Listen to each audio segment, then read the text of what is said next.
Hello, every pony. I'm Danny Opal, and today I'm joined by my two good friends, Natsumi and T-Dark. Natsumi, say hi! Healer. Natsumi is Epic Friend, who sings very good and voice acts epically. Also is Cat. T-Dark, say hi! T-Dark is also Epic Gamer Friend. We sometimes play Divorce Simulator together. Also epic voice actor, is a fox, lovely voice, epic gamer friend. They will be joining me today for Toxic Yuri. I just realized I didn't lower the volume all the way. There we go. And are you two ready to start? Yeah. Oh, yeah. Hi Nick, welcome to the stream. And earlier, thank you T-Dark for the 17-month resub. Caption says, I'm gay. That's so awesome. Love you. Appreciate you. I can still hear your voice. I miss you every day. I'm right here. I miss my wife. Alright. Jingles. Oh, my cat Ashley's nibbling on my hand. Ashley, we can't do this. Please. Here. Does your cat ever bite you while you're on PC? Oh yeah. Yeah. What do My you do? cat Theo likes to get on my bed, which is behind me, and then he'll like put his paws on the back of my chair and then start eating my hair. Bro. Accept your fate. Where are we? Wait, did we not? I think it's try It's to make probably 10th? the last one. Yeah, because then we go from there. I think this is where. Yeah, there we go. Yeah. You're right. I wonder what we'll choose. Oh let's man. load back. Let's load back into the old one actually. Oh, I'm not sure if I can select it right now. But, ow! Ashley, please. Your fangs. They hurt so bad. She likes to teeth on me. Ashley, I'm gonna have to take you to another room where you'll be looked after, but not by me. I'm sorry, I'm going to have to carry her away. Just We to got It's this. okay. My entertain cat the likes masses to for make me. likes to make biscuits on me. Aw. No, Specifically entertain- my tummy. Yeah. Now, if you're enjoying the stream, make sure to like, comment, and subscribe. Thanks, Cedar. and smash that follow button and make sure to check out all the social medias or something. Awesome, thank you. Alright, I'm back, thank you. So, so we have one last lady. I was wondering, T-Dark, if you would like to voice her. Sure. Awesome. Natsu and I can take care of narration. I feel like I kind of have to. Yes. Do you not want You to? Oh shit. Natsui's not. You're Danny. You're nice. Natsui's not. She will force me to. Well, would you like to or not? Because you can We be could do narration if it. you'd like. We could do it. It's fine. Looking at you, I but do you want to though? Not Yes, really. Not I'm really. scared. Oh, that's I'm okay. Alright, we can do narration. We're still on the narration team. Oh, am I still being Or next Danny. lady? You Or could be Danny, Danny. do you wanna... You got this. Kill them. What about you, Natsumi? You voiced two ladies. Would you like me to take over this lady? Or would you like to be Shovel Knight? I am literally fine with doing whatever. I suppose I Sorry. can take I'll make over. the No decision. worries. Yippee! Alright, we have our waters ready. Let's go to the village. Yes. You can decide do you wanna- between who's gonna start the narration. Oh boy. Rock paper scissors. Okay, ready? Okay. Rock, paper, Rock scissors, paper scissors shoot. And what did you put? Scissors. I put scissors too. Oh. That's kind of Oh. brand. Oh. Sorry. Yuri? In my Yuri Yeah! game? Ready? Rock, paper, scissors, shoot. I put rock. I put scissors. Okay, so what does that mean for me? Do I? I don't know. We didn't set the rules. I'll do it. I'll do it. Okay. Okay. Let me get it. Right. Oh yes. Yummy. Most normal game of rock, paper, scissors. So, You want to go to the village. Good idea. Let us see what further trials await you there. Adjusting volume, don't mind me. This night is far from over, as much as you might wish it was, and there is still much more to discover. I wonder if this is the final route. Unless. Perhaps. Ah. Cat. I wonder what will happen next. You follow the path, which leads to the village, supporting yourself on weary, aching limbs, which feel ready, at a moment's notice, to snap at the knee beneath the burden of your weight. Let's go. The soles of your feet are screaming at you. Ah. You need to lie down, and quickly. You only hope, as you continue to run, that you will find a suitable residence that in which to rest at the village. You do not know what will await you at the village, but you have vision as you run of a quaint, scenic settlement, all thatched cottage with sloping roofs. Sloppy roofs, hey. Surely there will be a kindly peasant who will be Just willing like to me. put up a young runaway for a few nights. You can imagine, too, the face of this kindly peasant from the fairy tales you read in abundance as a small child. Impoverished, starving, working Bullied. class, bullied. Sexual. Yo, hold on. She will be broad-shouldered and ruddy-faced, with dull brown hair cramped beneath a cap. Her arms will be sturdy from many years of washing clothes and milking cows, but she will be kind to you and compassionate, just like a mother.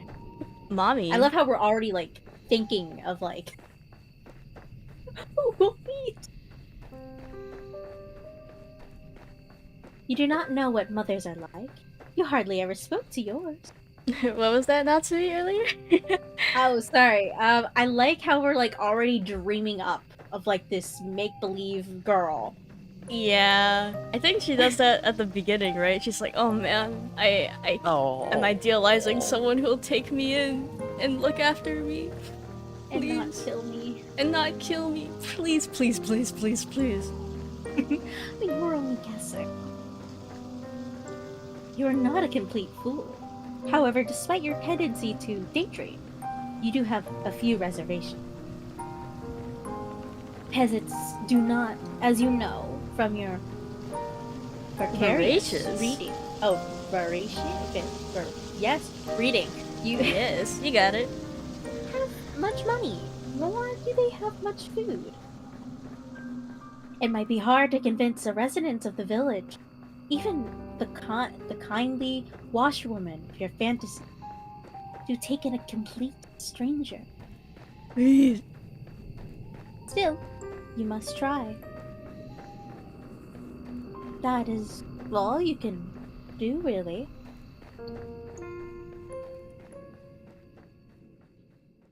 So, you run to the village. It takes some time before you finally emerge from the woods, but finally, you manage it. How much time, you ask?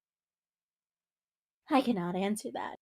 Did I not say that time had begun to lose all its meaning? The forest is behind you now, at least, and all the awful nightmares which dwelled within it. It is still cold, though, and still foggy. It is still dark, too. The sun has yet to rise. You can see the moon more clearly now, though, as it hangs above your head, round as any pearl, or orb, or crystal ball. The moonlight shines down upon the village, nestled among the hills like a drama. Cursed word. Hope anew bubbles within you. You finally made it. Surely not, but your salvation awaits you. You follow the winding dirt path to the village, looking this way and that. But your hope, such a precious, fragile thing, soon begins to fade. The village up close does not look half as welcoming as you imagine. There are cottages, yes, but they are in a state of disrepair. There are holes in the roofs and holes in the windows. Most of the doors are tightly shut, but others are gaping open, the kitchens beyond them even darker than the night sky which shrouds you. There's no light on any of the windows, and neither can you see any people. Insomniacs like you at them. Yeah, for real. You cannot hear anything, either, beyond the sound of your own footsteps and the low, mournful sighing of the wind.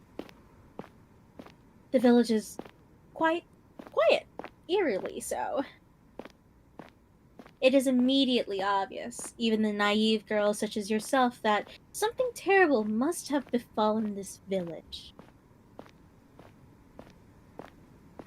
You know before you try your luck at one of the houses that nobody will answer you. Damn. Also, you're doing a really good job with reading Natsumi. It's so awesome. Oh, thanks. I like I your didn't narrator prepare. voice. Really? Oh I'm my surprised. You've been like doing really well. I'm like, damn, Natsumi is the reader right now. Whoa. I was watching The Walking Dead. The walker. I'm a walker, no! Oh no, bro. Oh, is that what you meant earlier? Preparing for the Yeah. walkers? I was like, yeah, I guess they will walk. Yeah. That's what you meant. Oh.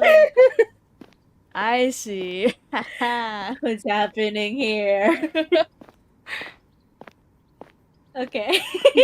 Yo, Yeah, but I didn't prepare. all good. You're doing great. You. There will be well, now I'll fuck up. I'm so sorry. I jinxed it. It's Fuck. okay, it's okay, it's okay. There will Fuck. there will be no kindly red-armed washerwoman to welcome you here, no matter how much you wish for it. But that does not stop you from wishing regardless. I wish a woman would wash me. Sad. I'd get nervous and I'd cry. Aw. No, Never. I think I would just get nervous. That's fair.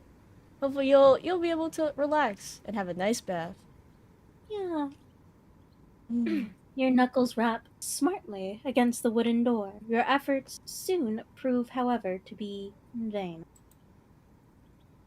There is nobody here to hear your entreaties? Entreaties. Entreaty. You got it. Yeah. How very sad. You try another door, then another. But the result is the same, regardless of how many doors you rap upon. Please, please let me inside. I am hungry. Ignore your pride. I am no wolf, please. Nobody answers you. How could they? There is nobody there. Once again, you find yourself all alone. An empty village? At least you have found some dwellings in which you can rest your weary head. Yo, we're squatting. Let's go. Woo! We're squatting? We're Yeah. squatting, Yeah. baby. Will you utilize one of these cottages for your purpose? Yes. You could replace the first one. Yeah. We're good. We're deep in. I don't think we're gonna start from the beginning. True. But wouldn't it be funny? No, please. Please. It's a lot of reading again. Gotta burp. Oh, excuse me. All good. Nobody is here. You might as well. But no, an abandoned cottage is not what you are looking for. You would far rather have companionship, would you not, I mean, I get little it, gay girl? but like no rent though.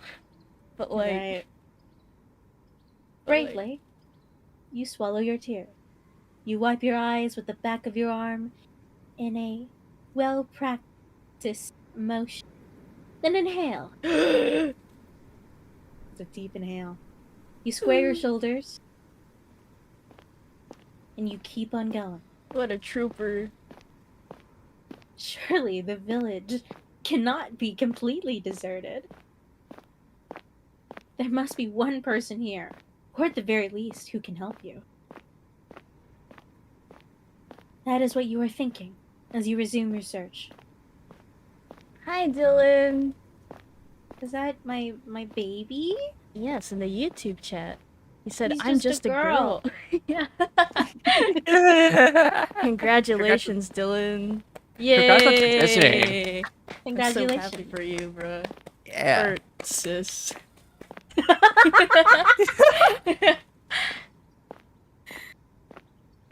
Oh, sorry, did Did you I read read this? this? I don't remember. That Let's is what press you are on. thinking as you resume your search. I did read that. Also, Flit? yeah. Ah, you flit from cottage to cottage, with precious little to show for your determination, until you make yet another discovery. Ooh. Ooh. Whoa. The music changed. Yeah, oh, it's kind of still melancholy, but it's heavier. Like, wow. Blah, blah, blah, blah. This village, with its squat thatched cottages, bathed in the moon's glow, has a church. That cello. Man. Well, of course it has a church. These villagers who once dwelt here were not godless heathens. LMAO. Not that their faith did them all that much good in the end. Ooh, get 'em, narrator. Oh, man. Still, the sight of a church soothes your overtaxed heart. You were so focused on your fantasies as a kind washerwoman taking you in, you did not pause to entertain the fancy of a kindly nun doing much the same. Oh, girl. Oh, girl. Homosexual. All hope is not lost. May this church have a bad bitch take me in, please. Sister Maria. Sister Maria. You approach the church, which seems to tower over you despite it being so humble. The church is a small one, but it is stout and sturdy. It must be, for it has withstood centuries, forever standing, sentinel on this hill, like a relic from a bygone era. Wow. Also, Dylan, let me know how volume is. As someone in chat, you would have a better ear for this. Haha. Progesterone? Progesterone. Progesterone. Yummy. Wait, don't eat that. That's mine. Oh, sorry. It's all. Here, let me hack it back up for you. Oh, thanks. Oh, Like a that's bird. gross. Wait, Like a, yeah, this like is a bird. gross. Ah! Ah! Oh, Careful, man. you fly from the nest. What? Normally, baby birds have to fly from the nest, or else if they don't, they'll die. Here, let's see. Here, let's see what happens. Meow. T-Dark, no! Whatever. Cannot- That go. Oh, Dylan can hear everyone. And the cellos. Yay! Woo! Amazing volume work. Yes. Daniel. Thank you. I do my best. Not to Wow. also, if you ever need to tap out of narration, you can let T-Dark know, and vice versa. We got Or just stop this. talking, and I'll just figure it out. Okay. Like mid-sentence. I'll stop mid-sentence. You know Yeah. what? I will do that. Oh and my yeah. we'll see god. what happens. The church does not have any stained glass windows, but it does not need them. Even without more luxurious trappings, the church still exudes an aura of dignified solemnity. I think so, yeah. So, yeah. The stone building is fringed by a sizable graveyard, one which occupies the rest of the hilltop and some of its sloping side. The graves, which have been planted by generations of wardens, are hewn. Whoever writes this, they got fucking dictionary shit. True. Maybe writing. The From writer. a similar stone to that which the church's walls are made of. Some of the gravestones are shaped by login, while others are shaped like crosses. Lozenge, like cough drops? Lozenges. Lozenges. Those are Yes. Because Yes. like a cough drop is like in the shape of like an oval, but not really. Yeah. And that's what the grapes. They're shaped like gravestones. Wow. The So, gravestones. cough stones are Gravestones shaped like like gravestones? Or are gravestones shaped like cough drops? Want to try it? Oh, alright. I'm not really good with pills, but I'll do my best. Your teeth break. Oh, it's okay, I can swallow it. It's okay. Your teeth? No, Please don't. okay. I shall refrain. A handful of headstones are evenly shaped like angels, though these are few and far between. I don't think I can swallow that. Man. An angel? Yeah. Amen. This is just... What's wrong with that? Dylan said this is the worst D&D session of all time. Oh wait, I got my dice. Can I roll perception real quick? Oh yes, Yeah, feel go free, ahead. feel free. Okay, first roll with these dice, by the way. We're gonna see if they're good or not. Oh my Alright. god. Oh my god, 18. Oh my god. You successfully swallow the angel tombstone. That was a perception roll. I Oh thought. fuck! You're right. Here, I can just Throw roll it back again. up.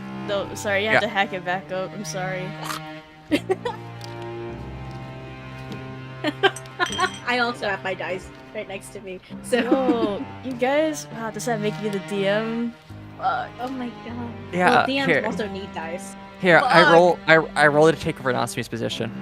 Oh, okay. 13? All right. 13? Let me roll. 13? 11. Go ahead. There are Damn. very few people in a village such as this one who can afford such luxurious final resting places. Damn. I forgot how swag your voice was. I mean, I already knew the swag, but I'm like, Right whoa. foot creep. Ooh. Mister.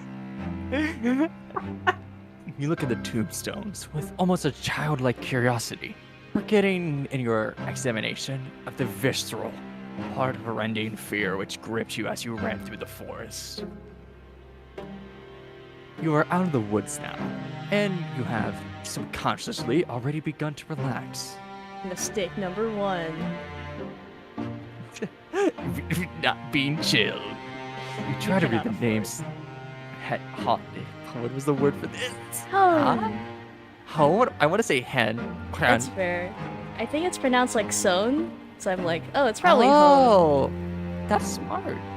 I tried. So, hone into myriad tombstones, but it's dark and you are tired. And some of these graves are very, very old indeed. You strain your eyes, but you do not have much luck in this endeavor.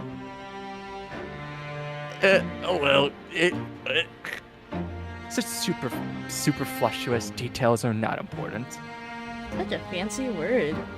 You eventually tire of examining the graves in turn. Yo, gay people in chat. Sorry, go on. Sorry, gay people. This graveyard is an expansive one, unusually so. Given the village itself is so small, how can it boast so many corpses? And there's much to explore. You walk about the perimeter of the church, casting your gaze first here, then there, then everywhere. Wait, is it? That sounds like familiar. That's Dr. Seuss book, isn't it? It's a good phrase. First here, then there, then everywhere, consumed as you are by your immense, all-encompassing curiosity. This is now a children's book. And Is this a as you children's do- book? Oh no. Yeah. Teaches guess them it's not like- to talk to strangers. I guess. True. And, yeah. It teaches them about Yuri. Oh. And as you do, you see her. She looks like an ordinary girl, small and scrawny, just like yourself. But she is much, much more than her unremarkable appearance might suggest. For some moments, you observe her hiding, all the while in a shadowed crest by the church, like a furtive lizard clinging against a rocky edifice to shred. Edifice? What's an Yeah. edifice? Let me- Surface? I Yeah, don't know. kind of like that. Kind of just Let me use search it up. surface. Google. Edifice definition. A building, especially a large, imposing one. Rocky edifice to shroud itself in the sun. Google, show me this guy's voice. Sorry. Google, please don't. Please don't. Please don't. Sorry. It's okay. There's no sunlight here, though. If I It's had fucking Alexa, night. it would be so over. Oh! A bottle fell on me. Oh no! It's fine. Where was I? There's only the night sky, and the stars, and the moon. Beneath the moon's light, a silvery implement the girl. Implement? Implement, yeah. Implement the girl is clutching shimmers. It takes you a few moments to see what it is that the girl is clutching in her hands. It is not until you see her manipulate it, its sharp edge biting into the earth, that you understand. It's a shovel. Is it crooking? Like you see It's her a holding onto collapsible. it. Oh yeah. It looks broken. It could actually, yeah, you're right. It could just be broken. Hmm. The girl is standing in an isolated corner of the churchyard, late at night, and she is digging a grave. She could be like bearing something else. Maybe. Well, It looks kind of like it, because, you know, I mean, I get shovels are dirty from, like, you know, the dirt, but I don't, that's a dirt stain. That doesn't look like a dirt stain. what do you gang. mean? Don't your darts have like splotches on it? Like, what do you mean? You don't go like, "Ah," and then you get splotch of dirt, you know? It could be I mud. assume that if You know, you it could used be a shovel and smacked it on something that it could break. Watermelon. Yeah, a watermelon. It could break, and the watermelon could get splotches on the thing, and then the handle of the shovel will break. Oh, that makes sense. Yeah, perfect reasoning. You I suppose love she could've- watermelon. Watermelon's I do great. too. I should get some. Mm-mm. But what were we talking about? Oh yeah, whole for the sake of it. But her work seems much too precise. Mm-hmm. Yes, guys? Nope. Huh? No, go on. But her work seems much too precise for this to be the result of mere whimsy. It's just a good phrase. Whole for the sake of it. It is hard for you to see her face, given the distance between the pair of you. But her posture is one that speaks of supreme concentration. She moves slowly, mechanically, like a woman on a mission, driving the end of her shovel into the earth over and over. Her motions are regular enough to be repetitive. There is something hypnotic, almost in the manner in which she attends this task. Should you risk interrupting her? Whenever gonna ask get me it- a question, I want to say. Yeah, are we? Do we actually get to make a choice? I think we get one. Do you dare?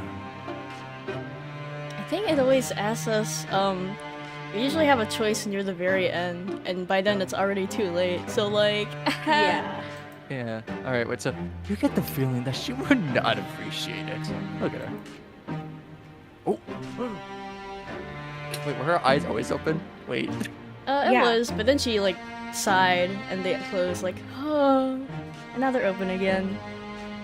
The shovel in her hands, meanwhile, is rather hefty. If she wished it, she could cause you no small amount of damage with it. Normal thoughts to have. This girl is cute. God, she could kill me with her shovel. Man. Oh my god. Cold anxiety makes your skin prickle.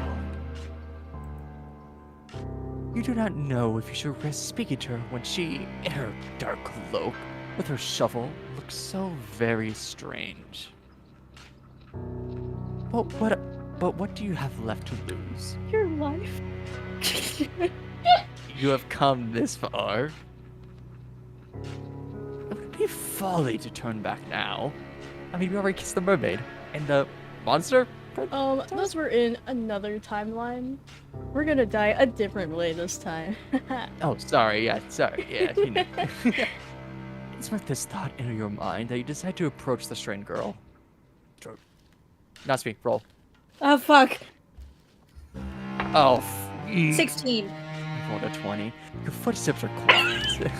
You have grown I mean, accustomed if to you win, wouldn't you succeed in passing your turn? I don't know. I guess whoever gets the higher number talks.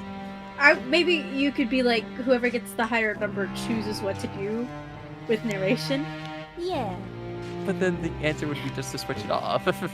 I mean, up to you. What do you want to do? I think it's just whoever gets higher number talks. That's it. Oh, okay. Just to make funny Have faster. to have Anyway. some water though. Sip sip. Fine.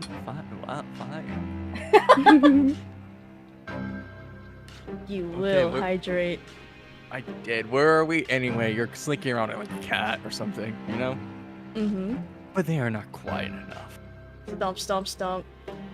The girl's senses must be finely tuned, because she blinks. Wow. Then she turns. Sorry, Tidar. Could you come a little closer to your mic? Hey. Oh, hi. Sorry. Oh my god. It's okay. Your eyes meet, and once they do, you feel your breath catch in your throat. You did not have a clear view of the girl before, concealed as you were in the shadows, but now she's looking at you. You can tell her. fuck. Hey, she was pretty. Yes. Yeah, she was pretty. Her skin is very smooth, and her hair, though obscured by a dark hood, is very fair. Her eyes, meanwhile, are clear, cold blue, like ice. Those eyes of hers, which are large with unease, are fringed with very long, fair eyelashes. Blink, blink. She looks as though she has stepped out of the pages of a picture book. Or a visual novel. Haha. She is simply too perfect to belong to this world. Man. I was just thinking, I know we've looked at this UI for a long time now, but I still love it. It's so pretty. Wow. It It's is. so storybook. T-Rex roll.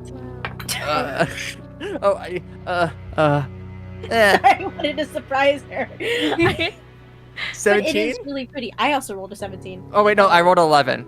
Go! How the fuck you fuck up a 17 and an I 11? can't read! 1 and 7 look a little similar. I get it. Offer her no sympathy, Danny Apple. Oh, okay. Why are you British? She is simply too perfect to belong in this world. She says this about literally every girl. Yeah. Damn. Yay. Perhaps she is some kind of vision, a waking dream, a hallucination. Every location's been like completely empty save for one girl. So like, does this planet have a population of like 4 to 5 girls? We're on an island, aren't we? Are we on an island? We know it's an island. Oh, sorry, I'm talking about narrator. It's on an island. We could think because remember, like the mermaid, that was by the shore.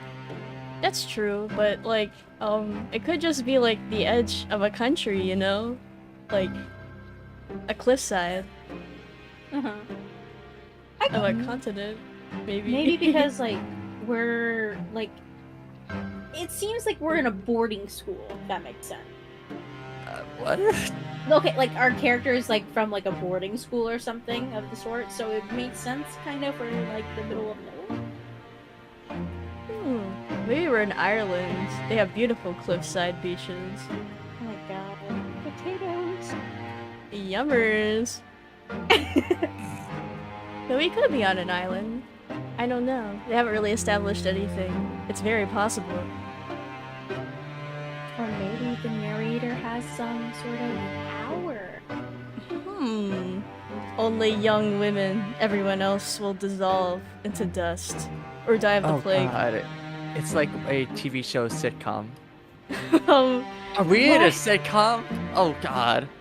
Isekai'd into another world with only cute girls? Parentheses, everyone else got eaten or died of the plague. Isekai to a world of cute girls that want to kill me? Yeah, That's that's kind of it actually, yeah.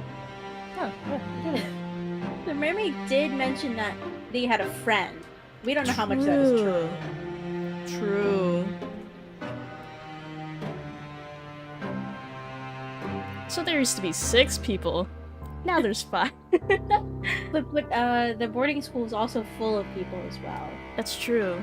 So maybe 9 people. You know what's better than 9? 1074. Oh my god.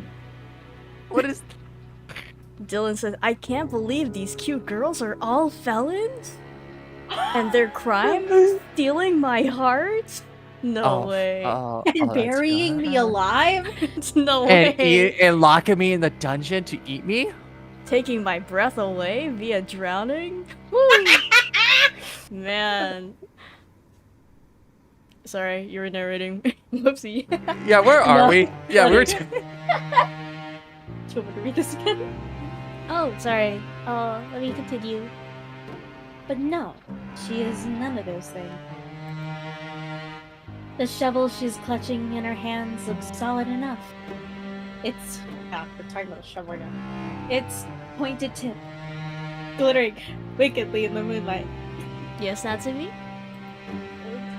You Yeah. still yourself, expecting perhaps some sort of outburst. I'm like sniping. Go for it. Oh my god. But the tension soon drains from the girl's slender shoulders. Are the narrators okay? Are they good? No. We're having breakdowns. Her fingers, which were gripping the handle of the shovel, tightly relaxed. I just imagine the two of you over a storybook losing your shit. Yeah, that describes us. Her lips curve upwards at the edges. Oh my. Oh, that's a cute smile. That's how she gets us. not We've gonna already kill us. lost. We've already lost. We It's all went over. up. She is smiling. And what a smile it is. I like her eyes. I like her shovel. Yeah. It's a What a lady's cow. charm point, you know? Her shovel. With the pointed tip. I just don't want it. I just wish there was a way to put like googly eyes on it right now. Oh my gosh. I don't. Is that? Why the hell is she covered in bones? She just likes bones, man. Can't. God forbid a lady has hobbies. Sorry. Yeah, sorry I own 20 skeletons. God. I'll have you know we all have bones. You just gotta look deep inside yourself. See it to be true. Let me see.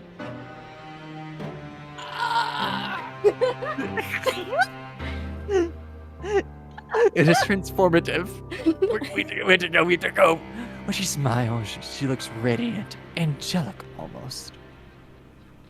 Hers is a smile that is so Suffused. suffused with light that your eyes begin to prickle from it. Owie. You are so relieved. You almost feel as if you could cry.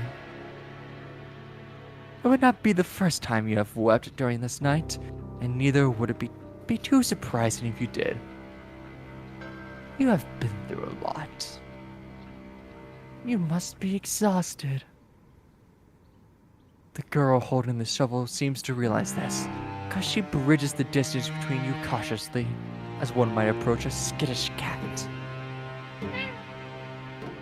Oh fuck, there's a cat. Then she says in a rough voice which does not match her dainty appearance, "Oh, she does live in a rural village. What were you expecting?" Fuck, I need a rough one.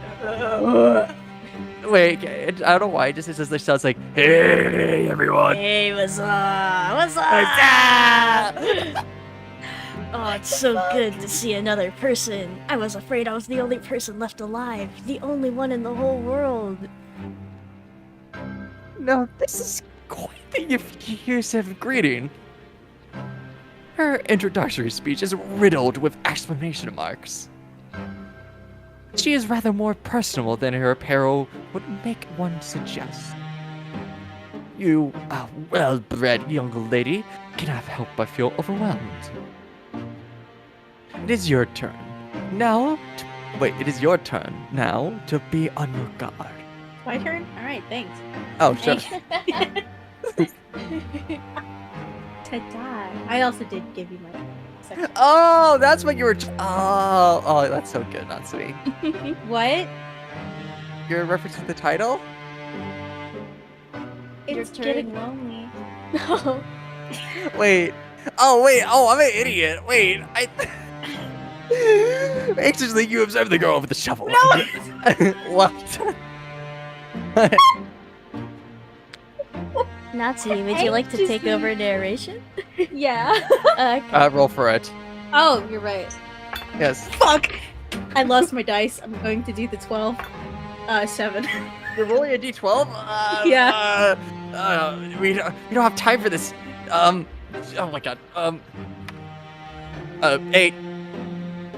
Fuck! Okay, keep going! Anxiously, you observe the girl with the shovel, and you ask her what she means. What did she mean by this? What's happened? Oh, did you not know? Maybe she has a country twang or something. Did you know? Did you know? Did you? Does she know? There's an awful lot you do not know. So much, in fact, it would fill a whole encyclopedia. No, a whole library. Or library, as you would say. Mm-hmm. You shake your head, ashamed at your ignorance, and the girl frowns. You mustn't be from round these parts. I guess I should have known. This village is a small one, and everybody knows everybody else. The girl expressions falls. At least, they used to, back when there were still people to know. That ain't the case now, though. Not after the plague. Oh my god. That was a plague! I missed the plague! That would certainly explain why the village, when you walked through it, was so quiet. Did everyone else succumb to this mysterious illness? That's right. It's just me here now. I've not seen another human being in a long, long time. It gets so lonely here. Fucking rock credits. No, hey, that's that phrase, hey guys, that's an interesting phrase, isn't it? Yeah. It catches inside your head like a burr. Have you heard it before?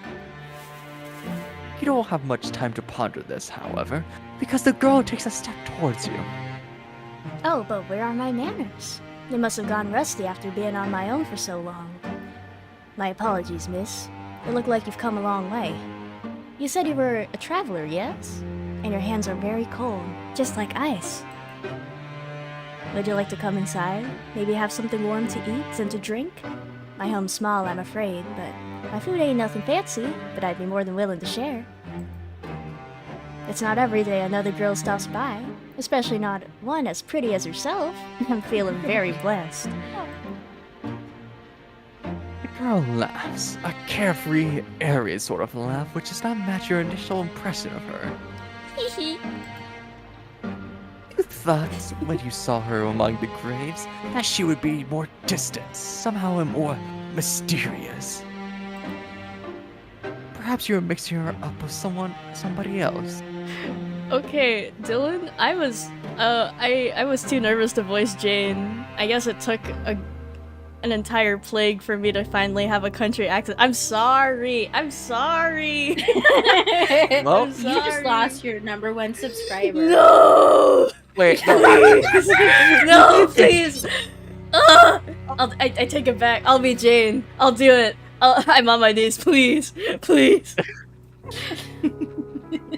I need water after that. good. Hey, do you guys think she knows the FNAF floor? Oh, Rolling. fuck.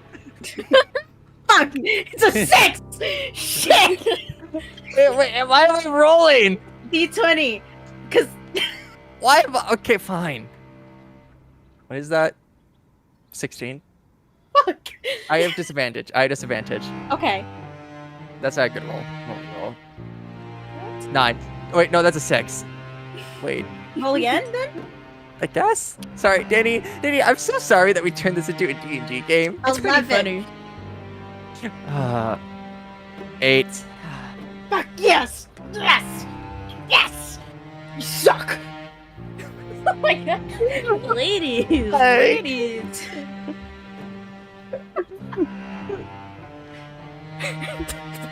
What is Perhaps you're happening over there? We're like fighting over the book. Bro, you are pulling at it at both ends. Perhaps you are mixing her up with someone else. That's your roll. Shut the Guys? fuck up. You are still unsure if you can trust this girl. But her invitation is an appealing one. She's got that southern hospitality. Yeehaw. Aw, yee. It is much more appealing, certainly, than spending the night outdoors in the cold, kipping on the grave. What are you, a romantic poet? A hopeless homosexual? Gay. Please. Oh, that was the line, don't worry. Gay. You make a show of pondering the girl's invitation at the very least. You do not want to appear too eager, but your Acquisitions? is, alas, an inevitable. You got it, no worries. Who would you ever refuse her? Why would you ever refuse her? She is the first friendly face you have seen all night. Without her, you would be alone. You would be bonely.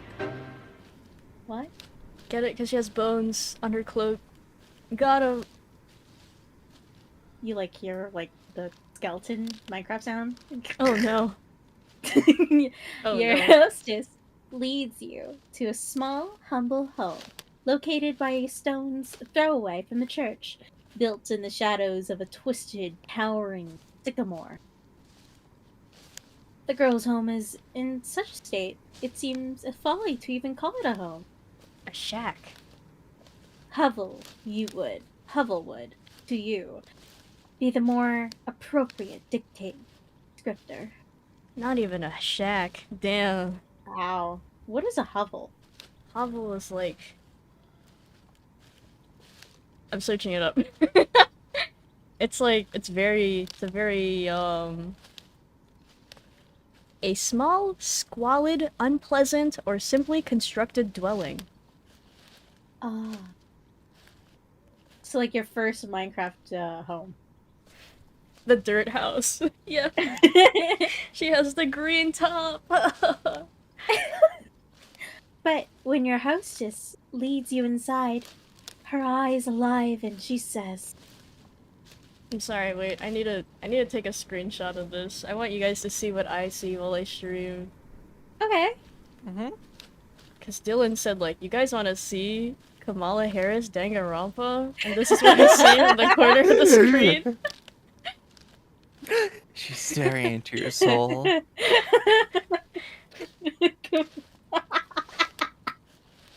Oh my god. I can't believe that Mickey dating around before. That's crazy. With Kamala Harris, man, that was a surprising turn of events. What do you think she would be the ultimate?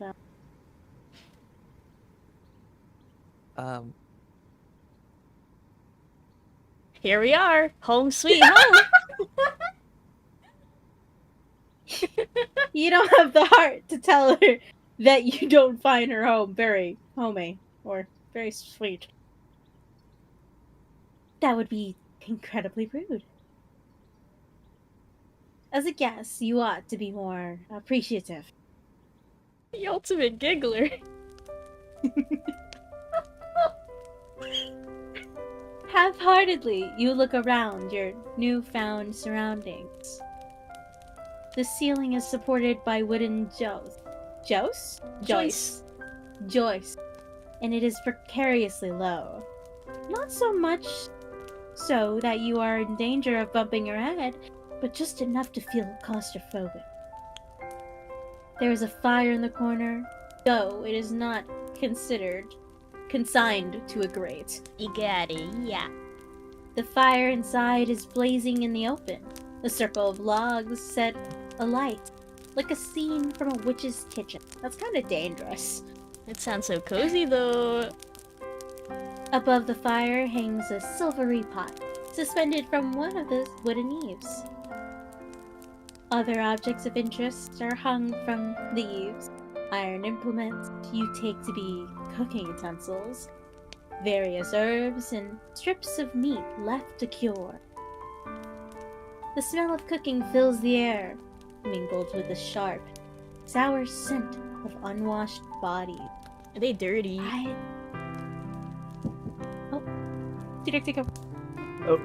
No, you wonder, does your hostess clean herself? Yo. Very straight thoughts. You do not see a bathtub anywhere. Perhaps she does not possess one. Bro. The girl's home is unremarkable in every regard, but it is, you suppose, better than nothing.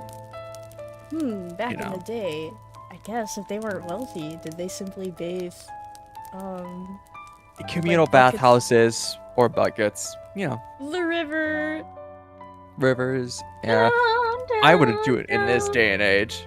Welcome back, Natsumi. Yeah. Hi. At least there's a roof over your head and food to put in your belly. Yummers. The girl looks to the pot, suspended over the fire, which she gives a stir with a ladle. Soup.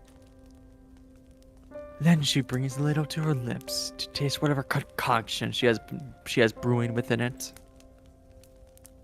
You can only hope that she is not like the weird sisters from the famous play, brewing a broth with fenny snake. What? I don't. Which play is this referring to? I don't know. Not so good at theater, kid. Not that much. Honey, Oh, you're the theater kid. Can we get,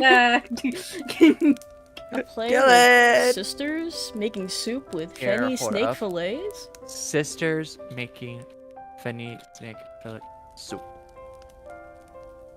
Or just, Oh, like, snake? it's Shakespeare. Oh. Oil and trouble. Fire.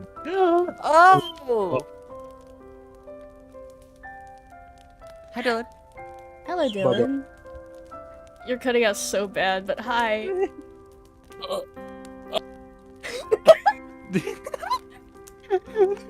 so what was the play? It's just Shakespeare. It's the one where it's like, yeah, like fillet of a fenny snake and a cauldron of boiled pig, eye of newt and a toe of frog. It's a Shakespearean thing. Oh, that's what he was Ah. reciting. Double boiling trouble. Macbeth. Macbeth. Yes. I said Oh. Macbeth like it's a McDonald's meal. Yeah, yeah, Macbeth, a large, Hey guys, do you want Alexander Hamilton fries? I like freedom fries, yeah. They did say burr earlier in the reading, and I like immediately went to Hamilton. Oh my goodness. Yes, I think this is just about done. The girl says to nobody in particular. Just a moment. Are you fully in this? Okay. She sets down She sets the ladle down, back into the pot, then looks to you and smiles. Do you want something? It looks as though you've come quite the long way, and you must be hungry. These words are like music to your ears, even more divine than the trumpets of God's most loyal angels. You're so hungry. You could eat a whole... How hungry? How hungry? Not that there's any horses in the immediate vicinity. Not anymore. You express your interest to your hostess, who smiles in response. I thought you'd like the sound of that. Just give me a few moments. Your host receives 2 earthenware bowls from a cupboard with rickety hinges, to which she pours 2 hefty helpings of whatever it is she's cooking. Albatross soup. No, no, no, no, no, no. This she serves with bread, which is so hefty it can be used as a murder weapon. Murder! It's not much, I'm afraid. It's only soup and bread. It should take the edge off your appetite, though. You thank your host for her hospitality, your stomach rumbling all the while. Turgle, turgle. The soup does not look like anything you would typically consume, but the soup's poor presentation does not dissuade you. Cool. It is true enough that people eat first with their eyes, but when one is hungry enough, one becomes obliging enough to eat almost anything. Why else do you think that people, when stranded upon desert islands, will resort to cannibalism? Albatross soup. Oh my god. Okay. Are we seriously saying this is human? Is this what we're getting at? It's just a joke, but I mean, I'm just saying. I mean, we already like had that. cannibalism, I'm like- though. I'm like 90% sure from the way this is going. Like text-wise, she's an angel of death. Oh. You know, because they keep on making Oh. angelic references to everything. Oh, that does make Alvin. sense. I don't think it's cannibalism because that was so 2 routes ago. So like, I don't think they would like overplay that. But it's a funny Humans joke. Humans are creatures of necessity. You like to wrap yourself in pretenses, but in actuality, you're not much better than animals. Oh, like the Grim Reaper. Oh. Is that the grip? And she's a Trust. cute girl. The cute girl. The Grim Reaper. The Grim Reaper can't possibly be this cute. Oh. I hate us. Sorry, you can keep going. No, it's You actually can't keep going. this is it. Fuck a 6. Wait, no, that was a 9. Oh, why do you? I hate this. Took a break. 2. Haha. Yes. Yes. Yes. You are so hungry. How Your hungry? stomach is. It's achingly empty. But you certainly descend upon your food like an animal. Your teeth glint. Your And scissors. incisors gleam, and soon you have consumed all that your hostess has offered you. Your hostess watches you while you eat, and she giggles once you have finished. Did you enjoy that? Oh. You catch your hostess' gaze, suddenly abashed. Soup all over your face. You were so hungry you failed to account for her judgment. Now, you have some food in your belly, though, and you have been suitably warmed. Your old self-consciousness is returning. Did you not make a fool out of yourself? I've seen this word everywhere. I don't really know why. It's like a TikTok trend right now. To be demure? Demure. You know. Do I? You're on the TikToks, right, Danny? I don't look at it very much. Demure, I believe, is like very... To be quite Raised reserved. doubts or To be- objections. Oh, really? Or like hesitating. Like, No! what? Oh, so the definition of demure is like to be like femininely reserved and modest and shy. Uh-huh. Or like Very to have demure, very cutesy. yeah, or to have like a modest appearance, you know, to like cover up your skin, that kind of stuff. Very like traditionally feminine. Demure. Mature, ladylike. Mhm. You demure shyly. Looking at your lap, fearful all the while of what your hostess might think of you.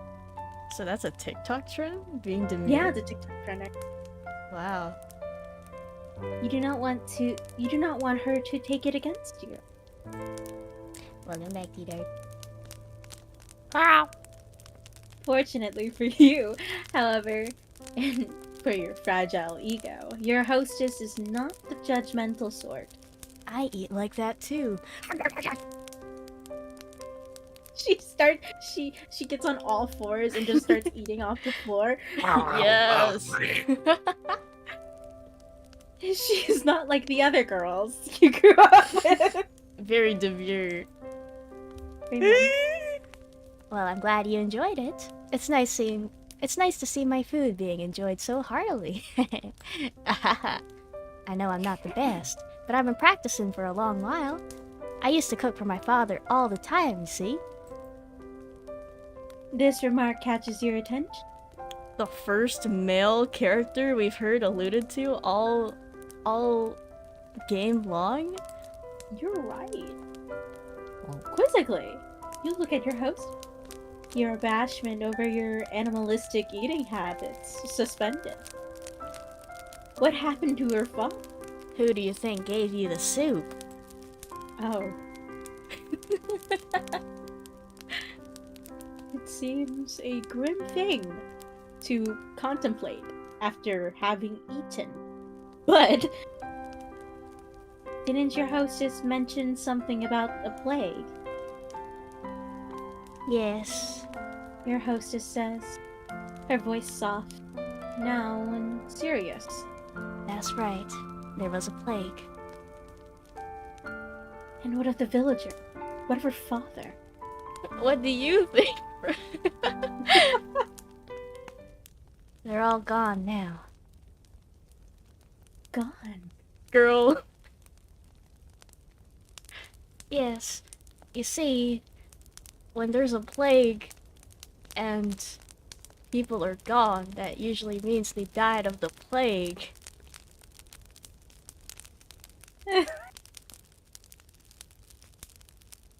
Yeah?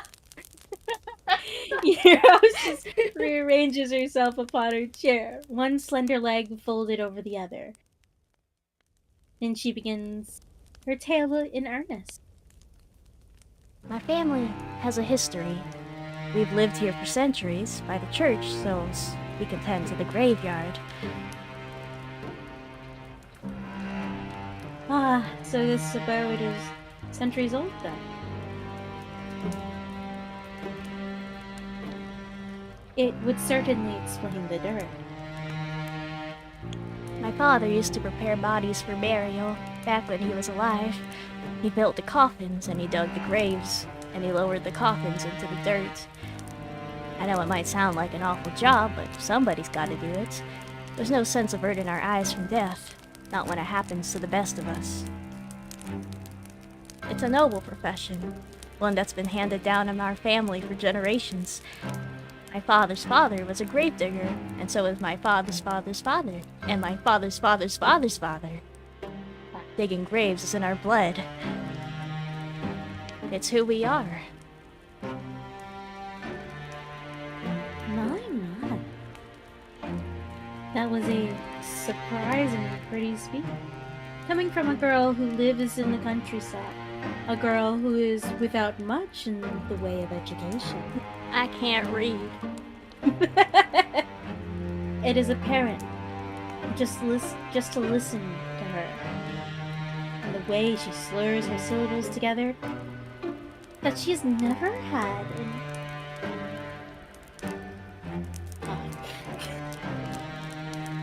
Oh, yeah? Elocution? Elocution. Elocution. Less. Thank you.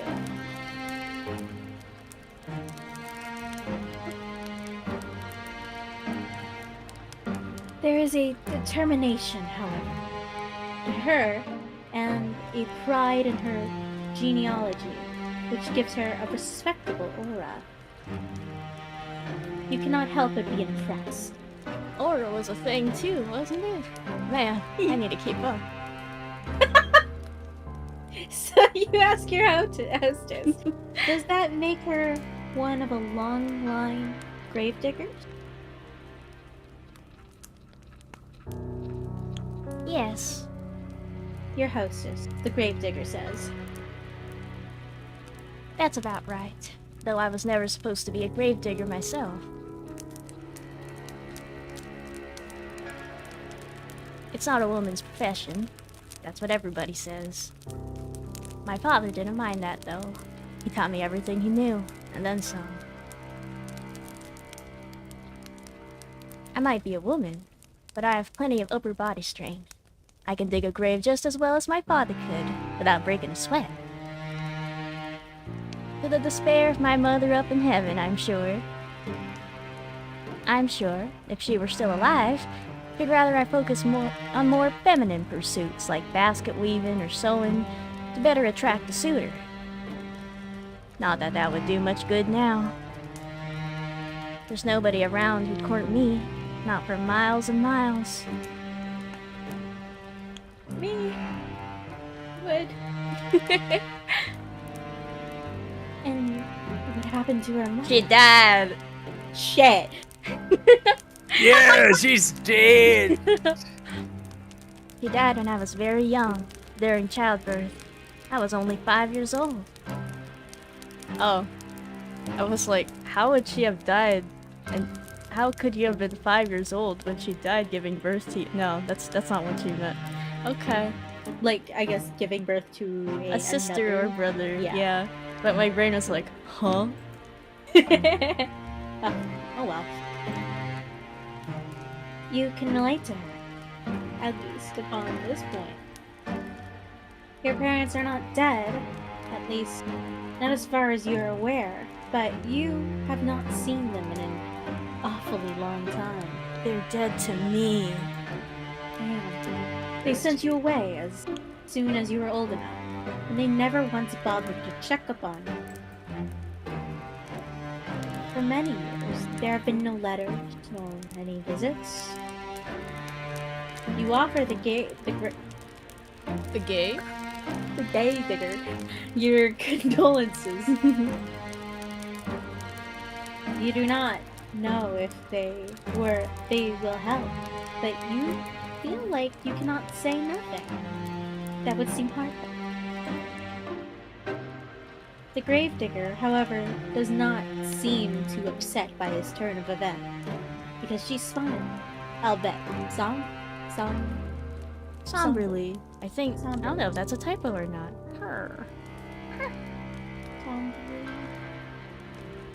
Dev, you made a mistake. Unplayable. It's alright. It was ages ago. I don't remember her too well, and I've never really had the luxury of sitting around feeling sorry for myself. I've been on that grind, you see. I had too much work to do. Around the house, you ask? marrying people. That too. I was the eldest child, so it's my job after cooking my. Wait, fuck. I almost said after cooking my mom. Fuck. I was the oldest child, so it was my job after my mother died to manage the sweeping and the cooking, oh, and looking after all of my siblings too. You blink, intrigued, then glance at your hostess' humble lodging. You do not see any siblings in the immediate vicinity. Oh, Where could girl. they 6 feet under. The grave digger must have noticed your roving eye.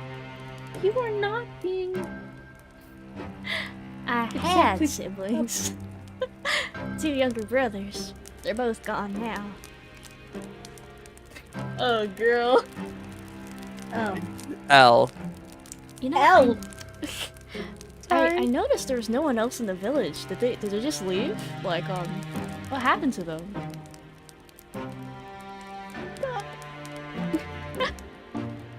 You should have known. Did I roll? Fuck. Danny, Okay. Danny, do you believe in me? I believe in you. Good, I want to lose. That's Oh. that's what I mean. That's what I mean. That's what I mean. I meant like. What is it? 6? 14. Alright. Or not? I don't know. You apologize to the gravedigger for your lack of tact, but she does not seem upset by this thought path. I think so. Don't apologize. It's not your fault. My brothers weren't long for this world anyway. The youngest, he died when he was still a babe. And the oldest, he died before he reached double digits.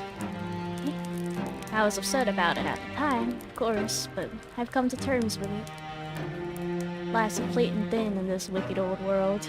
That's something you learn in this trade. Digging graves, I mean. I've dug graves for the elderly and the infirm, but I've also dug graves for young babes still in their swaddling clothes. That's the nature of death. It comes for us all in the end, no matter how old we are, no matter how much money we have, no matter how good or bad we've been. It's the great equalizer. Or so I've heard. A chill creeps down your spine as you listen to your hostess speech. She's not wrong, but the inherent morality of all humankind is not something you wish to contemplate. It is too disturbing. For the longest of times, my family was a small one. It was just my father and me, but that was fine. It was how I liked it. I was very happy, even if our lives weren't the best. I've never had any fancy clothes to wear, and you can't dine on the finest of foods. In the grand scheme of things, we ain't anything that special, but I've always felt otherwise. I thought that I was blessed. We knew hardship, of course, and famine. That's just the way life is round here. When food supplies were low, we always helped one another out. I had my father, but I also had the rest of the village. We all looked after one another, and things always worked out in the end. At least, they did. Until the plague happened. Yes, she had mentioned a plague, and you had been wondering when she was going to return to that topic. You suppose that the plague is the reason that the village, as you traverse it, was very empty. You'd suppose right. The plague tore through the village. I don't remember when. It feels like it was a while ago, but maybe it wasn't all that long after all? It feels like I've been on my own for centuries, but... Your hostess' eyes begin to cloud over. She looks as though she's entrenched within her own memory. What could she be remembering? You have never seen a plague before, though you have heard of them in your history lessons. I wonder how old this girl is as well. Yeah. Here, let's see. Oh, hi, Adam. Hello. And like the girl in the castle, she was alone for a long time too. I wonder how old all these girls are.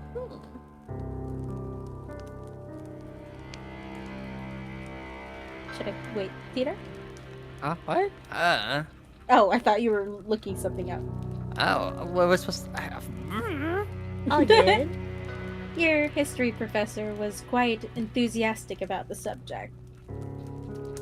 She talked about piles of dead bodies stacked up on the streets and stacked up in the wooden carts, come to take them away, with no shortage of Aplomb. aplomb. What does that mean? Aplomb. No shortage of aplomb definition. Time? Or It can't Let's be see. time. It can't be time. It can't be time. Right? Self-confidence or assurance, especially when in a demanding situation.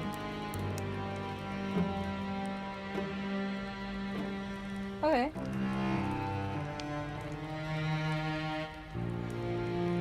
She was a strange woman, your history professor. Interesting that she's talking specifically about her history professor, who was very enthusiastic about the plague, and very confident about talking about it. What? I'm just taking note, like, oh, she doesn't usually typically talk about a specific person from her school, except for the girl that she's running away from. So I'm like, interesting. Taking note of that. The plague came on very suddenly. There was no warning. One day everyone was fine, and the next, they were all dead. It is with no small amount of anxiety that you eye the grave digger. Then you ask worriedly, surely they could not have all died. Is that not an exaggeration? Oh, if only. I wish I was exaggerating, but it's the truth. Honest to God. The people in the village died, one after the other, just like that. I saw what the plague does to people firsthand. My father was one of the first people who caught it. I think one of the bodies which came through that we buried must have had it. Not that I know for certain. I'm just guessing. Still, my father didn't have an easy time of it. His skin turned all gray and clammy and complained of a horrible fever. There were night sweats and stomach cramps. And then there were the boils. The boil. Pustules. They were the size of eggs and they were full of pus. When they burst, it stunk. The whole house was full of it, the stink of death. The wise woman of the village came to see if she could be of any use, but it was no good. My father was too far gone already. She took one long look at him, lying on his deathbed, and shook her head. She said she didn't want to get any closer. I can't say I blame her. It was a ghastly sight. I didn't appreciate it at the time, though. Felt like she was turning her back on us. I wished her ill. I remember that, after she left. Until a few days passed, and she fell sick too. Then, I felt bad for cursing her. I couldn't help but worry if it was all my fault. It's silly, I know, but... The gravedigger closes her eyes. She seems to squeeze her lids together until her lashes melt like flicks of fallen snow. Her shoulders, which are very slender, are shaking. She looks as though she might at any moment fall upon it. It wasn't long after that the rest of the village fell ill. They all had the same symptoms as my father. The clammed skin, and the fever, and the boils. The boils grew, then they burst, and then they died in screaming, stinking agony. My father died too, only 3 days after he fell ill, but I think even that was 3 days too many. I didn't want my father to die, of course. I did everything I could to help him, but it was all pointless. None of my herbal salves had any impact. I couldn't make a blind bit of difference. Alls I did was stand about his bedside, telling him it'd be alright, until his eyes sank into his skull like 2 black stones and his mouth dried out. During that last day, before he died, he might have been a corpse already. He didn't look at me. He didn't speak to me. He just lay in bed with his eyes closed, groaning. I'd never wished any ill on my father before, but during those moments,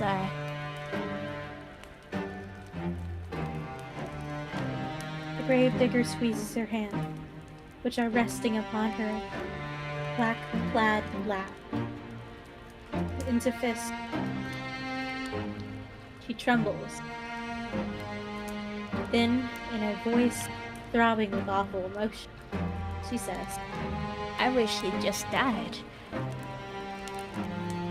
well, based on her anecdote, it does not sound like she had overly long to wait. Wow, T-Dart. How's it feel to be right on the money? What'd she do? About, you know, her being the angel of death, the Grim Reaper. Oh, The way she's like cursing people and they died. you're so smart, T-Dark. You know that? You want to read? Except no.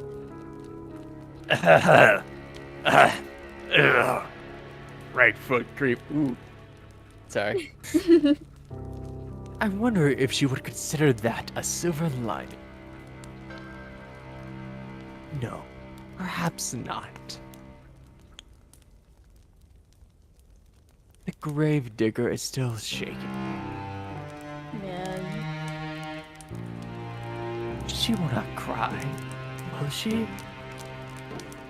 You hope not. Awkwardly, you look at the gravedigger. You're not sure how to soothe her, but you know you must make some sort of effort, even if it's a token one. You shift upon your chair, which feels very cold and hard beneath your thighs. Then you say, very softly, that you're sorry. It is not much, but it's all you can think of saying. You had thought initially that your situation was comparable to that of the gravedigger, but now you could see that is not the case. Her suffering has far outstripped your own. Not that suffering is a competition, of course. But she does beat you very easily. Your apology feels inadequate to your ears, largely because it is. Again, you suck. But the gravedigger seems not to mind. She is very big-hearted, that girl, to smile at you so, no matter how foolish you might be. Do you really deserve such kindness? Oh, again with the apologies. It's alright, like I said. You didn't cause any of this. I'm not upset at you. I'm just recounting what happened, is all. I do wonder, though, why I never fell sick myself. I thought I was going to die, so I'd already prepared for the Reaper to come and take me away. Or maybe he wasn't interested. Maybe he'd already satiated his appetite on all the others. That, or maybe he thought he'd leave me alive for practicality's sake. With my father gone, who else would tend to the dead? I was the only person left by the end of it all, so I'd had to bury all the people in the village. They're all resting peacefully now, under the earth, where the plague can't reach them. On one hand, I'm happy for them. They were able to escape from all their suffering. When I think about all the people I've lost, though, The gravedigger tenses. Then she sniffs. when I think about the kindly washerwoman who helped me scrub the mud and dirt from my clothes, Wow, they do exist. Aha! So this village did have its fair share of washerwomen after all. It would seem your early instinct upon this particular point was not without merit. Yes, ignore her suffering. This is the point. And the handsome young farmhands who used to flirt with me. The priest who preached at the church, who told us wonderful tales of paradise, and the children who would skip stones on the lake and play hopscotch in the streets. I can't help but feel so lonely. The gravedigger's eyes begin to shine once she has finished her dress with tears, but she does not let them fall. She's been very brave, much more so than you are. Anxiously, you extend a hand towards her, meaning to... What? give her a hug. You do not know her well enough. Pat her head. That would be she's not a baby. She's not a baby. Squeeze her hand. Perhaps that could be misconstrued as a romantic overturn, and that is the last thing you want. You hear me? You endure more than a fair share of teasing over that. You sit there for a few moments, paralyzed by indecision, as the gravedigger poorly suppresses her sniffles. In the end, you let your arm drop back to your side. Your hand rests upon your lap, as useful as damp kindling. You do not know what to do with it. You do know that you ought to say something, though, to show that you've heard her plight and that you care. You do not know what this something should be, however. No words could ever console the gravedigger. They would never be enough. They can offer some balm, however. They can offer her some balm, however, to the bereaved, and so after a pause just long enough to be awkward, you offer your condolences. What else could you say? Oh no. The gravedigger replies, wiping a few straight tears away from the back of her arm. It's alright. I've grown used to it, really. Being on my own, I mean, it ain't so bad, really. And I'm not alone now, at least. I've met you. You'll keep me company, won't you? Well, what can you say to that? You aren't callous enough to trample this poor girl's hopes, are you, Danny Opal? Oh, me? Yeah, yeah. Haha. You know full well yourself how awful that feels. You could do nothing but nod, a response which makes the girl smile more widely still. That's wonderful. I know you're just a traveler who's passing through, but I can offer you bread and board until you leave. I have food enough and a spare bedroom. I can make it up for you right now. You must be tired after your long journey. Just give me a moment. The gravedigger rises to her feet. For not to be please take over. The gravedigger rises to her feet in a flurry of excitement, then retreats. You watch as she departs, a little too eager to please and frown. The girl's home is small, humble, with a low ceiling and slanted walls. You cannot imagine such a small dwelling possesses a spare bedroom. They share a bed. No way. There was only one bed! This so-called spare bedroom is, in all likely, the room her father slept in before the plague carried him off. You do not think that you would much like to spend the night in the room of a dead man. But what choices do you have? You are tired, wretchedly so. Why is it all you can do? Why? It is all you can do to keep your eyes open. Thank you. I hit a burpee. While you were running through the forest, desperate to escape your pursuer, you had no thought in mind beyond finding some safe sanctuary in which you recuperate. But now that you have found said sanctuary, it would be unreasonable to find faults with it. You ought to learn to be more thankful for what you have. There are so many people. There are many, many people in the world with less. You rise and follow the gravedigger once she has finished her preparations to her so-called spare bedroom, which, in every bit, as cramped as you fear it would be. At least there is a bed, which comes as something of a relief. The rest of those lodgings were the rest of these lodgings are so humble. You were half expecting a straw pallet. Suffocating? Everything's tight and claustrophobic? As if you're, say, being buried alive in it? No. Oh my god. That's so crazy, bruh. That's crazy. Kind of like foreshadowing, perhaps? In the death? In, the bloody shovel? Really makes you think. It does. As tired as you might be, you cannot lie to yourself. You have no desire to sleep among the hay like an animal. The sheets of the bed are clean, too.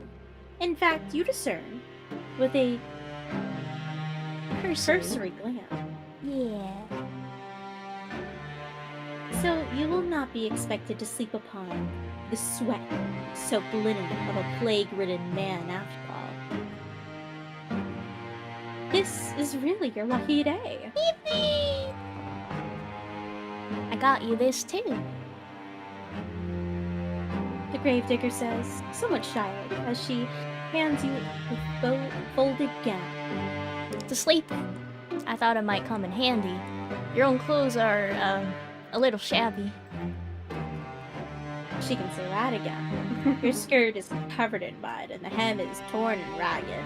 Raggedy ass. This nightgown is one of my old ones, so it suffered a bit of wear and tear, but I hope it'll fit alright. It's clean if nothing else. You accept the nightgown from your benefactress with words of thanks. I'd like that, man. It is nice. I've never heard that before. I've always heard like benefactor, not benefactress. The benefactress. Whoa. You want to sound appropriately appreciative, but you cannot mask your fatigue. Weariness overcomes you and you yawn, a fact the gravedigger does not fail to notice. Oh, begging your pardon. I don't want to keep you. I'll be making myself scarce. If you need anything, though, don't hesitate to ask. I'd be happy to help. The gravedigger bows her head to you like a drunge. Drunge? Yeah, you got it. Then hurries off, closing the door behind her with a thud. Tired though you are, you soon find that you rather miss your hostess's company. Oh, my cat is meowing. Ah! Okay. I need to take care of her for a little bit. Be right back. Okay. Alright, now Break we got screen. this. Wait, can they hear us? Yes, but I can mute you guys if you'd like. No, we got this. We got Okay, this. okay. You can entertain them. Alright.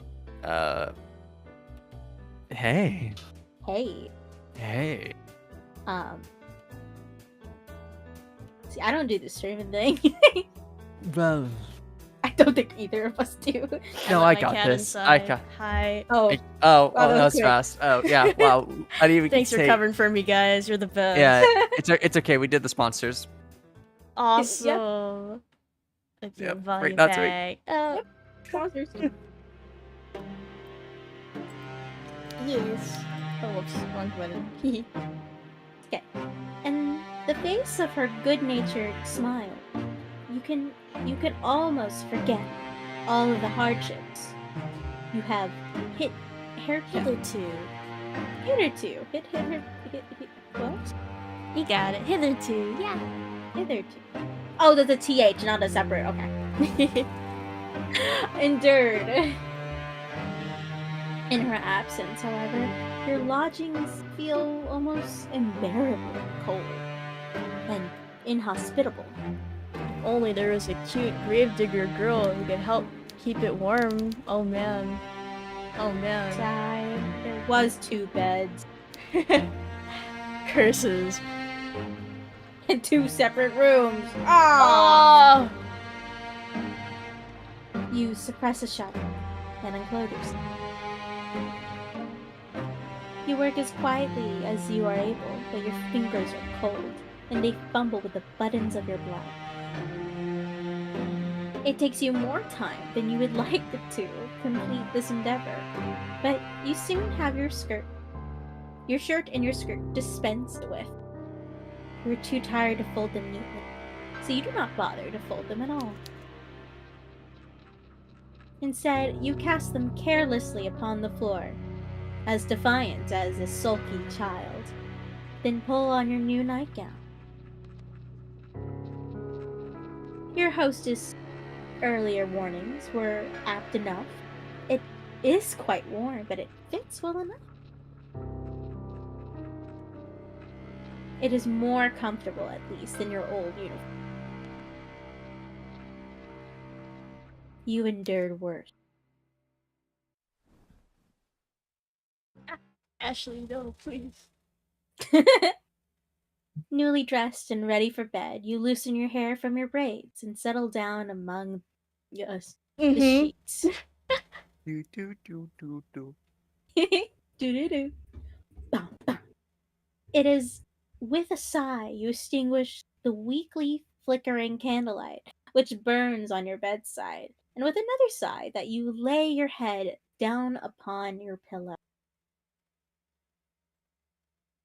Though physically exhausted, you have to wonder whether you will be able to sleep at all. You can recall your previous dashes through the forest in such vivid detail your heart is still pounding. That fear has yet to leave you. Perhaps it will never leave you. Oh man. Your terror was such. It almost feels as though it has suffused itself into your bones, into your very being. But your exhaustion is greater than your worldly anxieties, and soon it calms you, It claims you. Wow. claims you. Your eyelashes fall shut, and your breathing inevitably begins to even out. It is not long until you are spiraling through a dark, deep abyss, lost in Morpheus's kingdom. Morbius's kingdom. Tudor, can you get a research on who Morpheus is?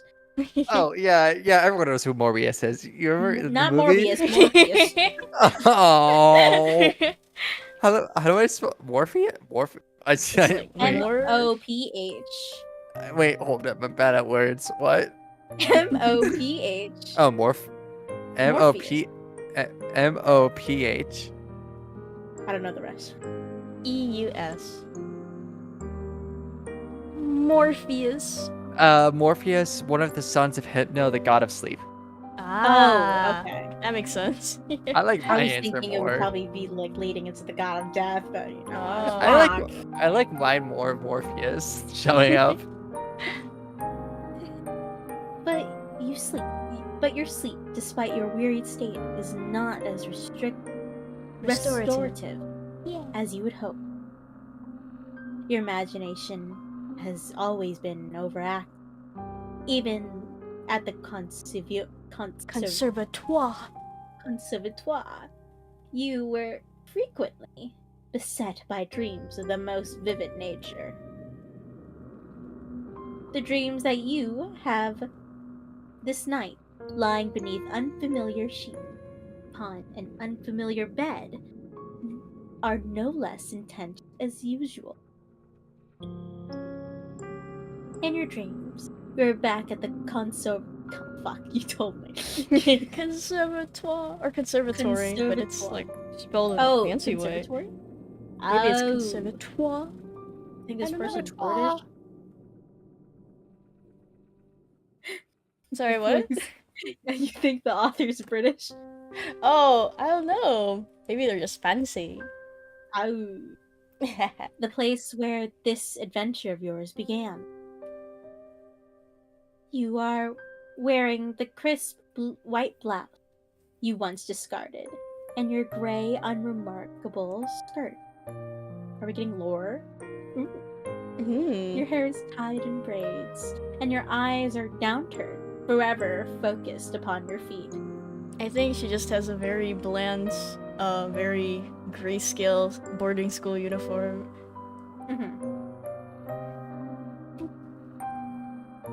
You tried not to look at your classmate, and you thought yourself fortunate if they did not look at you in return. You did not want anybody to notice you. Until that awful winter, that is, where everyone stopped paying attention to you for good. Nobody tried to trip you when you walked past them in the hallways. Nobody, in fact, as much as glanced at you. All of a sudden, there were no malicious whispers, no wicked laughter, no pulled hair, and no thrown objects. Damn. You were giddy with relief at first over this newfound means of tormenting you that your classmates have devised. But this little game, that of complete and utter disregard, continued, and on and on and on as the days grew shorter and the nights grew longer. As the time passed, you began to fret as to the state of your own corporeality. Corporeality. Corporeality. Could anybody still see you? Did you even exist at all? Then, at long last, you found it, quite by accident, the source of all your woes. One of the girls had erected it in the forest through which you were sometimes invited to jog for PE class beneath the shade cast by an old oak tree. Where would you like to go? Oh, hi, Beefantles, welcome. I'm sorry, I have Pet Daddy on screen, but I myself am not on the screen, so you just saw like the hand petting the air. I can fix this. I got this, bruh. I got this. But it's good to see you too. I hope you are alright as well. Is T-Dark here? Hello. I have noodles.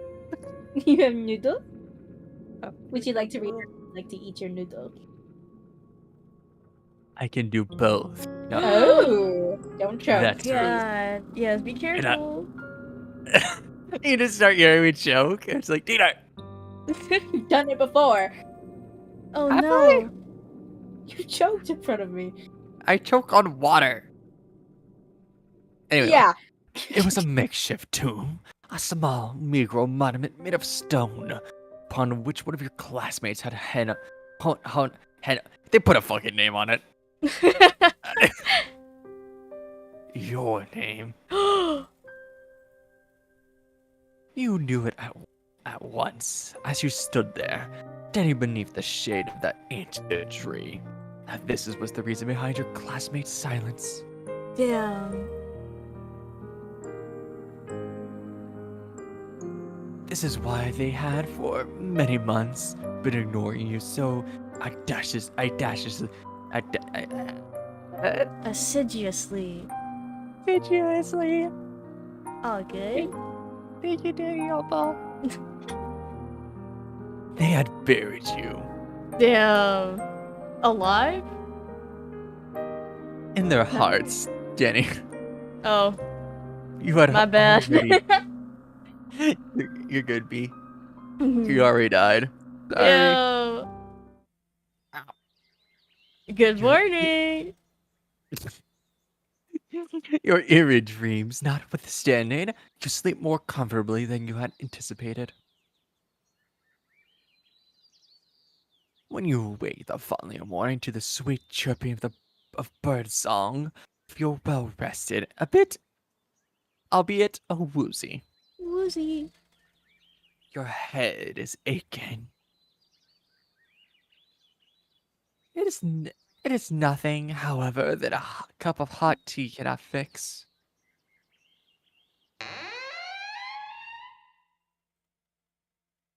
You stumble into the kitchen, your night clothes, your hair loose at your bare feet, and the gravedigger turns to you. She looks at your face, which is pasty, and your under eyes, which are dark, and exclaims, Wow, there is a lot of commas. Yes, it's quite the run-on sentence. And exclaims, in the matter of when it comes to solving problems, not complaining about them.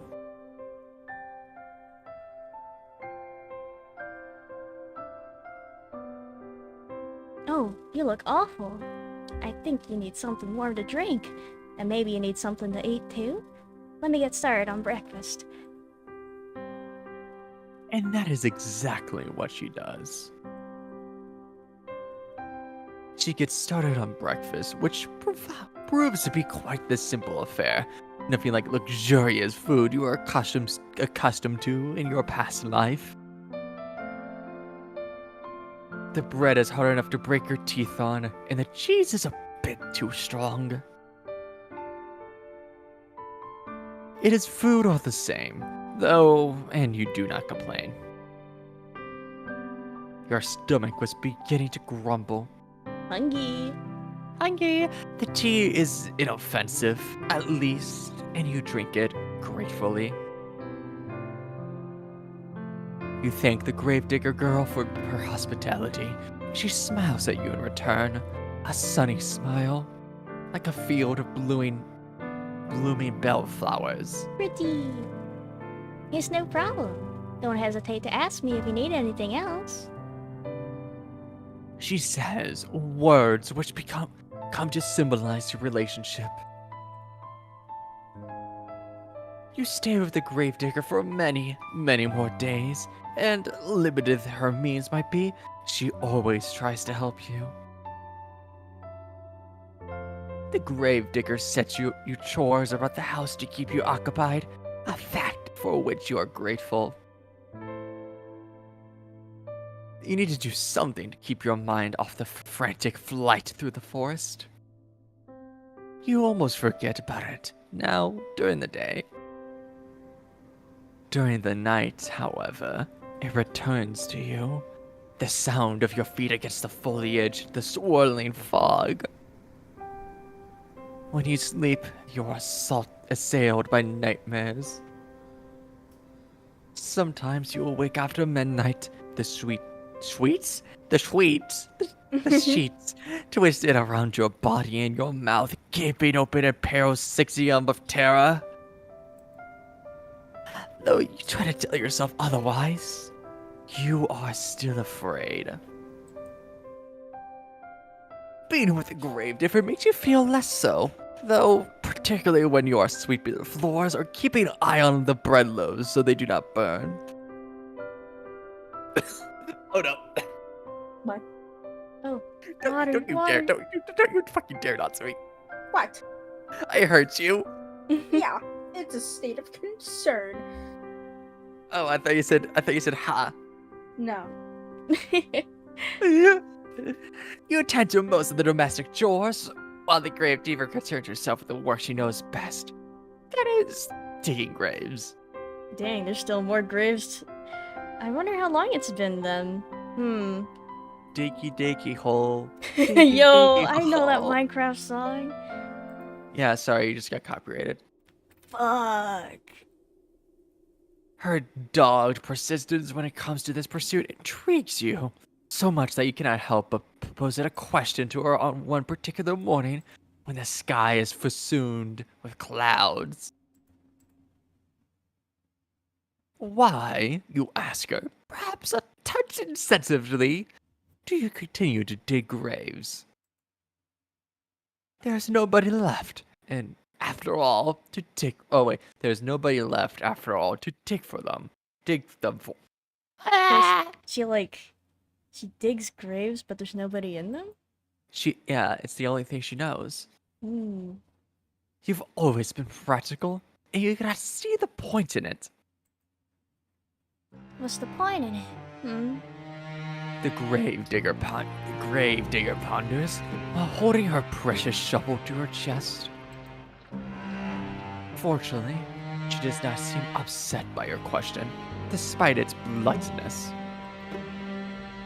You should count yourself lucky her temperament is so very placid. I don't suppose there is any point to it, really. The gravedigger eventually says, with a small smile. I know it doesn't have any practical purpose, but... well... digging graves is what my father did. He showed me how to do it so I could continue his legacy. My father wanted me to keep our family tradition going, and I suppose I want to do the same. That's all there is to it, really. That's all it is. Wait, that's all it. All good.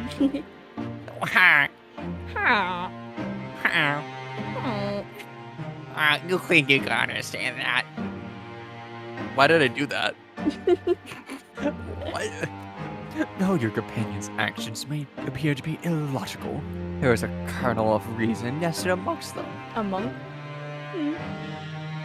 She does not dig graves out for any sense of purpose.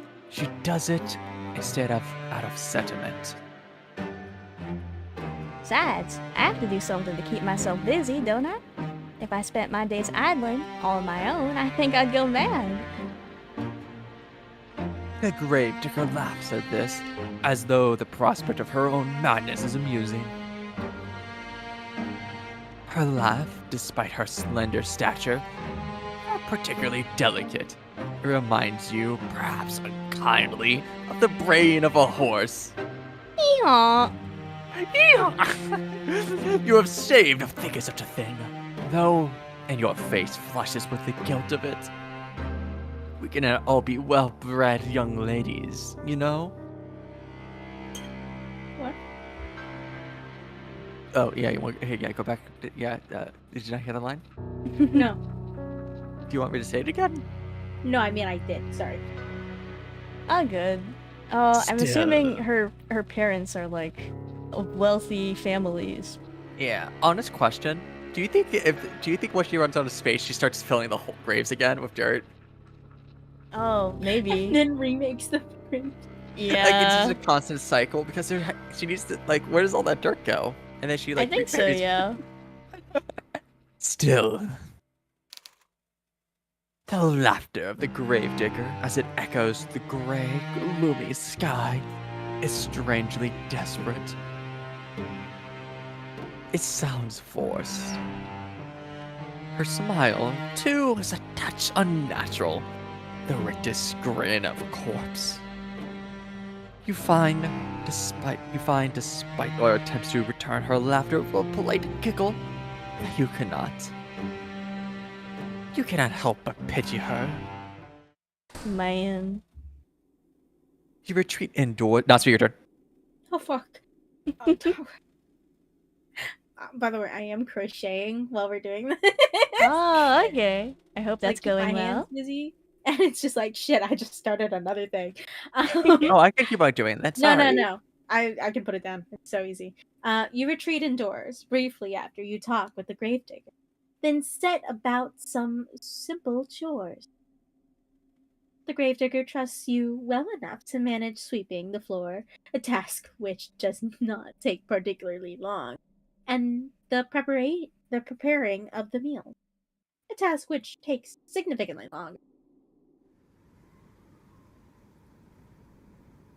It is not until much later, however, once the sun has begun to sink beneath the horizon and the moon is high in the sky, that the gravedigger returns from the outdoors. She is windswept after many hours spent exposed to the elements, and their dirt caked beneath her fingers. The gravedigger removes her cloak, which she hangs by the door, then looks at the pot suspended over the fire, a fire which you stoked with your own fair hand. The scent of cooking food, that of garlic and onions, oh Yum! my god, fills the air and suffuses the interior of the kitchen in a homey aroma which makes your stomach rumble. Taking stock of this, the gravedigger smiles at you, a toothy smile which, despite her status as a lowly peasant, is surprisingly clean and bright and white. Status. Thank you so much, dear one. There's nothing like returning home after a hard day's work to find dinner already prepared. Now, let me give it a test. The gravedigger dips a spoon into the soup, then brings it to her lips. She blows upon it. Whew. Then she places the spoon into her mouth, the wooden utensil clacking against her teeth. You observe this with a touch of anxiety. Will she like the food which you have prepared for her? You have cooked for her before in the past, and she always very complimentary on your effort. She was always very complimentary. Cooking is not your forte, however. What was that, sorry? Sorry, I was just repeating the line, correcting it. Oh. All good, all good. You never had to concern yourself with it. Really, growing up in relative comfort as you did. You think that you will enjoy this ritual, rustic mode of existence more than you ever did any of your privileges of your past life. At least now, with the gravedigger, you have a steadfast friend, a staunch ally. Yeah. When you're with her, you're not alone. And that is worth its weight in gold. So true. Mmm. The gravedigger exclaimed, after drawing the spoon from her lip. Her smile is bright. Gollyless one. Maybe guileless? Guileless? Yeah, it was probably not. It's delicious. Your face blushed at this compliment. Gay. You were unaccustomed to receiving them, and it makes you feel good. Yay. Shyly, you ask the gravedigger if she truly meant that, a query which makes the gravedigger smile. Of course I mean it. You've become quite good at cooking, really. That is a relief. You are not very good at all this cooking malarkey in the beginning.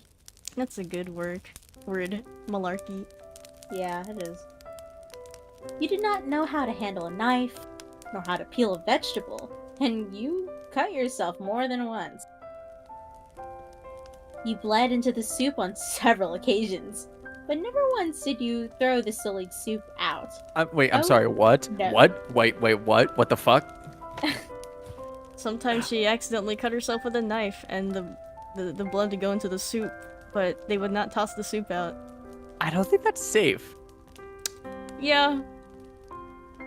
What can you do? We can't afford to toss the soup out. We're broke as fuck. The gravedigger lives a humble existence, and she cannot afford to waste her precious ingredient. Your soups during your stay have been seasoned with the slightest hint of iron. Just a little drop of soup to season. Oh, we're gonna die. Today's soup, however, is marked a step above all the rest. You did not cut yourself with a knife, even once. Hooray! Maybe your companion's compliments are not all empty fluff. It doesn't taste like blood this time. Yay! Maybe you really are improving. Holy shit. The soup should be ready to serve. I have some bread too that we can eat with. Oh, but I should brew some tea too. Let me. Ah, yes, the tea. You knew that you were forgetting something. Soup, bread, and tea. That sounds pretty awesome, not gonna lie. It does. You were so focused on the soup, it must have slipped your mind. Your face flushed yet again at this oversight. Shyly, you offered to correct it. The gravedigger, however, waves your request aside. No, it's alright. You made the dinner, so I'll brew the tea. It's only fair, and it won't take all that long. Would you mind serving up the soup while I'm busy? Of course you would not mind. You do enjoy making yourself useful. For a lady, you are awfully domestic. Demure. You work alongside the gravedigger to finish your nightly meal, and together you serve it. Soup and bread alongside 2 cups of piping hot tea, prepared by your hostess's own 2 hands. I like how we don't know their name yet. Did we? Have we ever learned their names? No, I don't think so. Oh. Yeah, I think they're just the girl, the princess, the siren, the gravedigger, Goku. Goku. Goku. You sit together at the table, then partake in this simple fare after saying grace. The soup really is quite good, despite it being made from only the most commonplace of ingredients. Look, I will eat onions any day. Yummers. Garlic? Shit. I love I like more of a thicker soup. I like some potato. Thick Oh, is you good. like it creamier? Oh my god. Yeah, I like it because I'm not much of Oh. like a soupy person. I want it more Have you solid. guys had French Oh. onion soup before? I think I've had it once. So good. Oh my, Nancy, we are getting you a French onion soup. It's just so good. A little French onion. There's an little onion in soup. it. I like both types of soups. I like them brothy, I like them creamy, I like them soupy. I love soup. I love soup! Let me get the IV set up for you, Danny. Oh, yes, please. No. We're not putting soup into Danny's veins. Why not? I love soup. Death. That's Oh. why. Not to me. Danny's flatlining now because wow. It should have been Danny's flatlining. Doodle. Because of the soup! The tea, meanwhile, it is very soothing. So much so, it makes you feel rather sleepy. Oh, it's over. We're dead. Oh, I thought it's asking if we're gonna share the same room. Oh my god. Hi, Dimitri. Hello. You would like to sit with the gravedigger for a little while longer and tell stories, as you sometime in the past. Wait, as you have sometime in the past, that or play cards. The nights are long, and there is no better way to pass them than spending time with her. Oh, it's Vex. Hi. Hi. Hi, Max! Hello. Vex! I'm trying to figure out a good place to put my chat. There we go. That's a good spot. That's a good spot for it. Yes. The nights are long, and there's no better way to pass them than spending time with her. I said that. All good. It's okay. Games of Old Maid, alas, will have to wait. You are too tired for it. The Eeper. The dead. Soon. Not yet. Not yet. We're getting there. You do not know what has happened, but after consuming your victuals, you feel utterly fatigued. Oh boy. You explain your predicament to the gravedigger. Between your yawns, and she nods in response.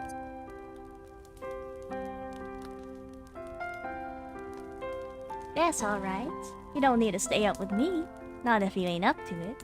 You should head off to bed and rest that pretty head of yours. You do not think you are particularly pretty, but you presume that the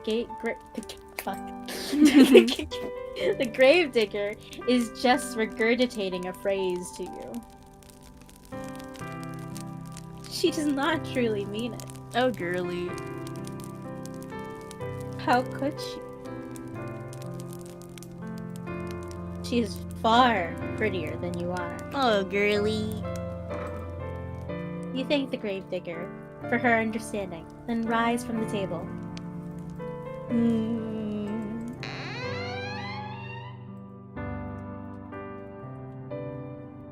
You retreat to the spare bedroom on trembling leg, then change out of your clothes. You've only just slid on your nightgown when you hear the rapping of knuckles upon your door. Light and unobstruse. Obtruse? Unobtrusive. Ah. This rapping could, of course, belong to but one person. Sorry. Me? T-Dark? Hi. Hey! Peter. Waka waka. Do you want to read? What? No, it's fine. Oh, okay. It is the gravedigger. Come to check upon you. I'm sorry. The gravedigger says, her voice soft. But you rushed to your room so soon after eating. I couldn't help but worry about you. Would you mind if I took a look at you? I just want to see if you're alright. The gravedigger is trying to keep her voice steady, but you can hear it waver regardless. She does not sound concerned. Wait, she does sound. She really does sound concerned. So much so, she could really well be on the brink of tears. Oh, does she think you might be getting sick? Oh no. Achoo. No. You do not want her to cry for you. You would feel horribly guilty if you upset her, even inadvertently, given all that she has done for you. You bide the gravedigger entry into your room. Therefore, without further delay, an invitation she hastened to take. Oh, Ashley, hello. The door swings inward with a creak, and there your hostess stands, still attired in black. Her clothing is stark contrast to your pure white, well, off-white nightgown. The gravedigger looks at you, seated in bed with your hair freed from your usual braids and exhale. In that relief, you wonder, playing about her face? What? Because you're not sick with the plague, bro. But why? What was she expecting to see exactly before entering your bedchamber? Thank you for letting me in. The gravedigger says, toying with her fingers. How do you feel? Not too terrible, you assure her. There is no particular problems with your health. You just feel tired. Are you sure you're not sick? Your face does look a bit pale. It would be nothing out of norm. You are always pale. I'm just pasty. True. Now, is there anything I can do for you? Would you like something warm to drink, or maybe a hot brick to place in your bed? It should keep you warm.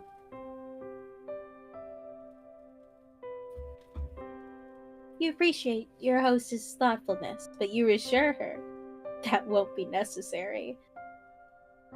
You will be fine. I hope so. I thought of that about my father, too, before he... The gravedigger begins, but her voice soon trails off. She does not finish that thought. She doesn't need to. You know, now what she was thinking of before she entered your bedroom. Cold, clammy skin, a sweating brow, rank, oozing pustules. You think upon these symptoms, which are eerily similar to those recounted during the Great Plague, which once beset your own country, and you shudder. If you don't want anything, then I'll be on my way. The gravedigger says. But before that, Before that, this was just a fancy on my part, but I was wondering, would you mind if I brushed your hair for a little while? your hair. That's right. It's such a pretty shade of red is all. I just thought, well, it's just a fancy, really. You don't have to let me. Not if you don't want to. But I thought it might help you relax if you're feeling under the weather. I've heard it was supposed to be soothing. That is what the gravedigger says. But you have a distinct feeling that she is the one looking for solace here. She is not quite so selfless, perhaps, as she would like you to think. But she has been very good to you, and has done so very much for you that you do not want to begrudge her with this small self-indulgence. You rather think she deserves it. You agree, therefore, to her request, and so upon doing so, you are certain that you have made the right choice. Your hostess's face lights up immediately, in a manner that makes you blush. Oh, thank you. It would be my honor. Now, let me fetch my brush. The grave digger retreats from your room in a hurry, but returns soon thereafter, holding in her right hand the promised brush. This artifact, such a, okay, Yes. acquired. The gravedigger then settles herself upon your bed by your side. She looks at your hair for a few moments, her expression pensive. Like the emoji. Then she announced, Like the pensive emoji, you know, the Then she announces that she will begin. The gravedigger leans in. The wooden frame of the bed creaks under her weight, a creak which melds with the sighing of the breeze outdoors. You can feel the bristles of the brush running through your hair. It is soothing enough, so much so it makes you shiver. The sensation is a pleasant one and somewhat nostalgic. Did your mother do this for you, you wonder, when you were a little girl? If she did, it must have been when you were a very little girl. You have not seen your mother in quite some time. Not after you enrolled at the conservatory. Yes, the conservatory. Thank you. All good. Oh, you have such lovely hair, dear one. It's soft, just like silk. Not at all like mine. Mine is so coarse. This gentle voice draws you out of your vague, half-formed reminiscence. It sounds as though the gravedigger is lost in nostalgia of her own, because her voice, when she speaks, is dreamy. I think my mother used to brush my hair like this. For me, back when she were alive. That must have been a long time ago, though. It is funny, you think, as the bristles of the brush continue to slide through your tresses, that you and the gravedigger should both be reminiscing in tandem about your respective mothers. Perhaps there is something maternal in the act of brushing one's hair, which is wont to summoning forth such images. I would not know personally. Yes, narrator. I Ahaha. cannot remember my own mother at all. I don't think I liked having my hair brushed very much.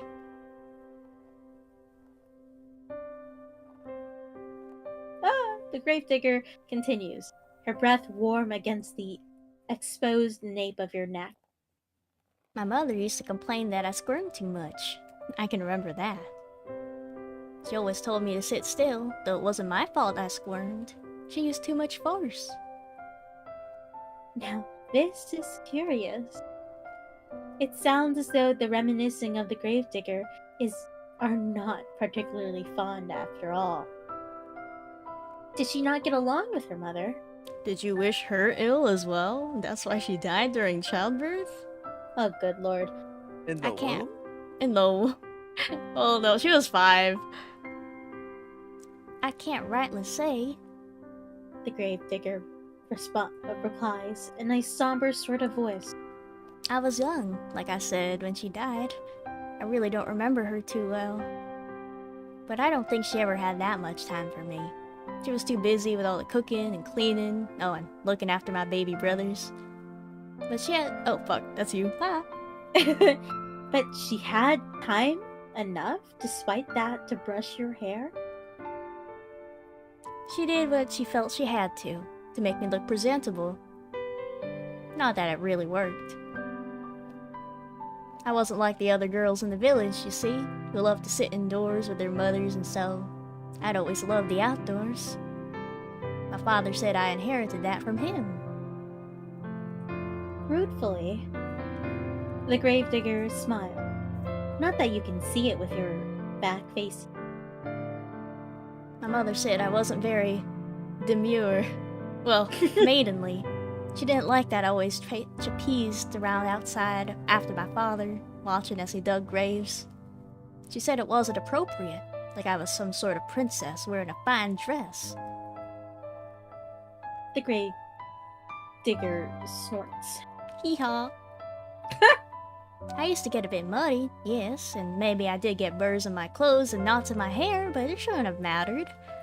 It's not like I ever had hopes of marrying a prince, no matter what my mother said. But still, she hoped. She had a lot of hopes, my mother. High hopes. I think she may have resented my father, maybe, for working such a menial job. Our profession is an honest one, but it's never made much money. I think my mother was hoping for fine jewels and dresses and... Oh, I don't know. She always had her head was full of fairy tales. It was a shame, I suppose, that her reality didn't match up to what she wanted. I didn't match up to what she wanted.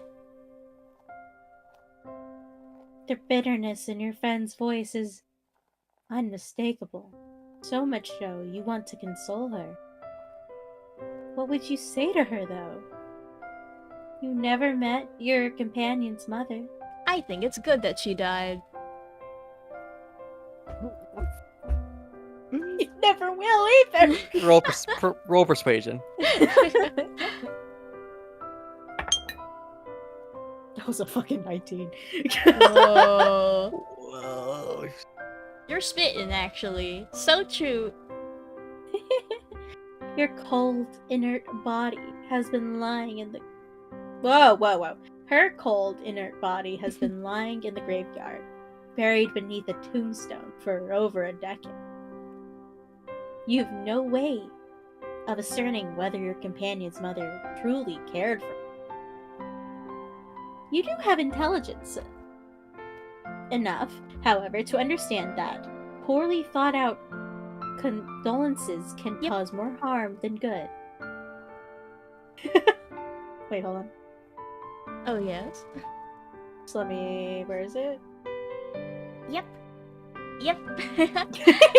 No It's way. like the exact same. What the f- It's like it's me. Yeah. Wow. Would you want to continue, T-Dark? Yeah? No. Okay. No. Oh. Yes, You no? would not like it if people tried to reassure you that, of course, your father loved you, really. Like, if he loved you, then why did he send you away from home? Why did he never send you any letters? You know he was worried about his finances. That seems a poor excuse to pretend that his only daughter did not exist. As for your own mother, meanwhile, she was nice, at least you think she was, but she was woefully ineffectual. Though she was nominally Nominally. an adult, she always cleaved before your father's judgment. Do you think that she was afraid of him? You do not try to tell the gravedigger, therefore, that her mother loved her. That she must have done. Wait, that she must have done. What? Wait. I don't know. That she must have done, else she would not have given birth to her. Sorry, my brain kind of farted. What? All good. You assume Instead- that they loved each other despite the disagreements. Right? I guess. I think so. Instead, you sit there, letting the brush run through your hair, and you say quietly that you understand. Sometimes you feel like a disappointment yourself. Well, The gravedigger says, after a pause. I'm glad I'm not the only one. I guess it happens to all of us. You guess so. Parents are only people, after all. While one would hope one's parents would be kind and attentive, they, too, can fall victim to caprices of their own. Just because one has brought a child into this world, it does not mean one will be able to take care of it properly. Not all parents are responsible, just as not all people are responsible. It is a painful subject. Oh well, it's alright if my mother never liked me, or even if she never loved me. I know my father did, and that's all that matters. He was always there for me, no matter what. Your companion's voice catches in her throat. She winces. At least, until he wasn't. He died, and I didn't do a thing to help him. Your companion's shoulders are beginning to shake. You still cannot see her, but you can feel her body convulsing. You can sense her loneliness rolling off her in waves. It is all consuming like the waters of the deep, dark ocean. Grief anew pierces your heart, not only your behalf, but for the sake of your benefactress. She does not deserve to suffer so much. This you have no qualms with telling her. You turn to face her and pluck the brush, which has been hovering in the air, inert from her fingers. Then you let her know that her father's death was not her fault. What could she have done? She could have not cured his illness. I know, but I can't help but think, what if? I keep racking my head over and over, trying to come up with something, but I can't think of anything. And even if I could, it's too late. He's already dead. He's dead and buried. I buried him, and now I'm all alone. She might have been alone, you tell the gravedigger, but she isn't now. Not anymore. You have me. How can she be? How can she be when you are there? I know that. I know, and I'm grateful, but I don't know if I deserve it. Why would she not deserve your company? Olympus. No way. You do not understand. Because I couldn't do nothing for nobody. My father always looked out for me when I was a little girl, but when he needed me the most, I failed him. I failed everyone. All of the villagers, all of my friends, all died. What would I do if the same thing happened to you? I don't think I could bear it. I don't want you getting sick too. Not when I care about you so much. I thought I'd gotten used to being on my own, but now that you're here, it's making me worry all over again. I've been worrying so much I can't sleep from it. I'm scared. Oh my god. Oh my god. Oh my god, I just had a revelation. What? Yeah. Oh, she's gonna kill us. Teehee. I mean, yeah, but like, She's preserving our memory. Can I say something that will completely ruin the tone of this? What's up? Ma'am, please post this event chat. Oh, you're on main? You can't be posting that here. not in general, please. Companion's voice.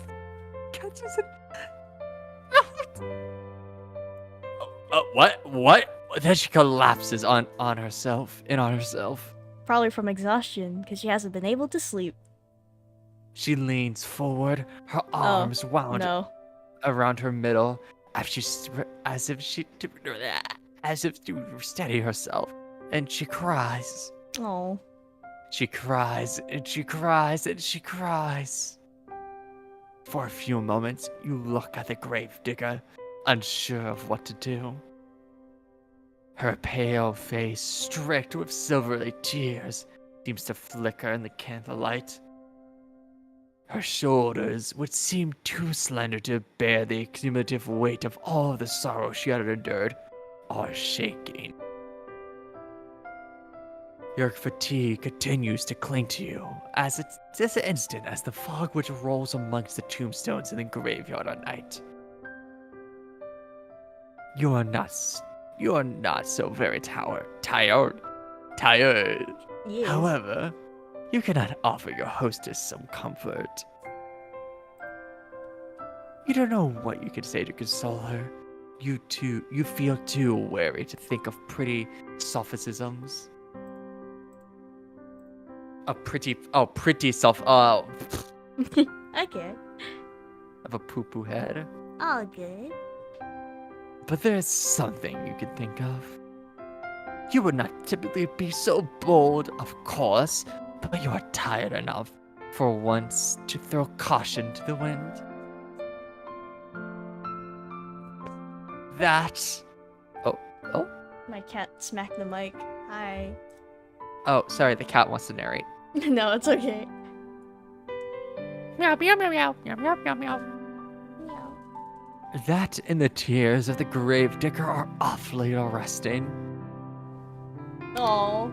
Oh, My we cat. get an achievement! My cat! Please, not on the mouse. Just exits out of the game. And we had just No! You open your arms, and before the gravedigger can pass comment, you pull her to your chest. Oh. A soft exclamation escapes the lips of the gravedigger, quieter than the sound of wintry snows as it blushes the ground. Then there's nothing. The gravedigger is stiff in your arms for a few moments, like the corpses she and her father used to seal away inside their wooden coffins. She is all wide eyes and awkward, pointed elbows, tears still coursing down her pale cheeks. You worry, briefly, as you hold her, that you have, perhaps, made a mistake. Were your attempts at consoling her too clumsy? You wouldn't know. You've never been in a situation like this before. You have never consolidated any friends before, because you never had any friends to console. It is not so now, however. You are so far away from your old life as it is possible to be, and the gravedigger does not curse you for your impotence. Neither does she try to squirm away from you. Instead, she sits there, still as a statue, cradled in your arms.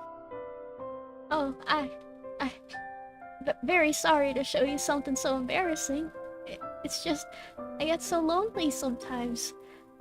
Ah, Until, at long last, with a breathy sob, she lets the full weight of her body fall against yours. You run your hands against her sobbing companion's shoulder blades and her back, and you gently soothe her. You tell her that she does. You Sorry. You tell her that she does not need to apologize. There's no shame in crying. You hug her for many, many minutes while she sobs against your chest, wetting the front of your nightgown. No further words pass between you that night, but they do not need to. Words are irrelevant in a moment as tender as this, shared between two souls have come to an understanding of one another through mutual loneliness. You slide beneath your sheets. You still feel exhausted, and the gravedigger joins you without asking for permission. and there was only one bed. Finally. Yes! One bed. That's right. It would be an unnecessary piece of politeness, really, given you're accepted as all but assured. You have already accepted the gravedigger, after all, every single inch of her. You have accepted her hospitality. You have accepted her food. Now, you are accepting her company. You arrange yourself beneath the sheets, then draw her body to yours. The gravedigger has not yet changed into a nightwear. Her clothes will be horribly rumpled when she wakes up the following morning, her head resting against your chest. But tomorrow has ceased to matter. It no longer exists. for us. Ah ha ha ha. Waka waka! It's so There's over. There's no concept of time between the two of you. No thought of the day which will dawn once this night when it fucking ends, guys. Inevitably. Oh yeah, thanks. I'm sorry. Okay. I'm gay. I'm gay. Yeah, so is our protagonist. Instead, there is only the warmth shared between you and the wetness on the cheeks of the gravedigger. There is the sound, and irregular, and now less intense than before. The companion's muted, muffled sobs. There is this gentle, tender moment snatched in the midst of a deep, dark night, which can never be replaced. Your eyelids feel heavy, as though weighed down with stones. They droop inexorably downwards, pulling you like a drowning maiden into the dark, impenetrable abyss of slumber. You yawn. Then you fall asleep, poised up beside the gravedigger like two cats in a basket. Aw. You sleep and you sleep and you sleep and you sleep more deeply than you've allowed yourself in quite some time. Oh. But get ready. It's gonna be it. But when you awake, you find that you're no longer in the bed which you slept in, shrouded by sheets. Oh. Ahaha. It's time. The gravedigger, too, is nowhere to be seen. Instead, you are quite alone, lying by yourself in the dark. You blink, but your surroundings do not become any clearer. Is it the middle of the night?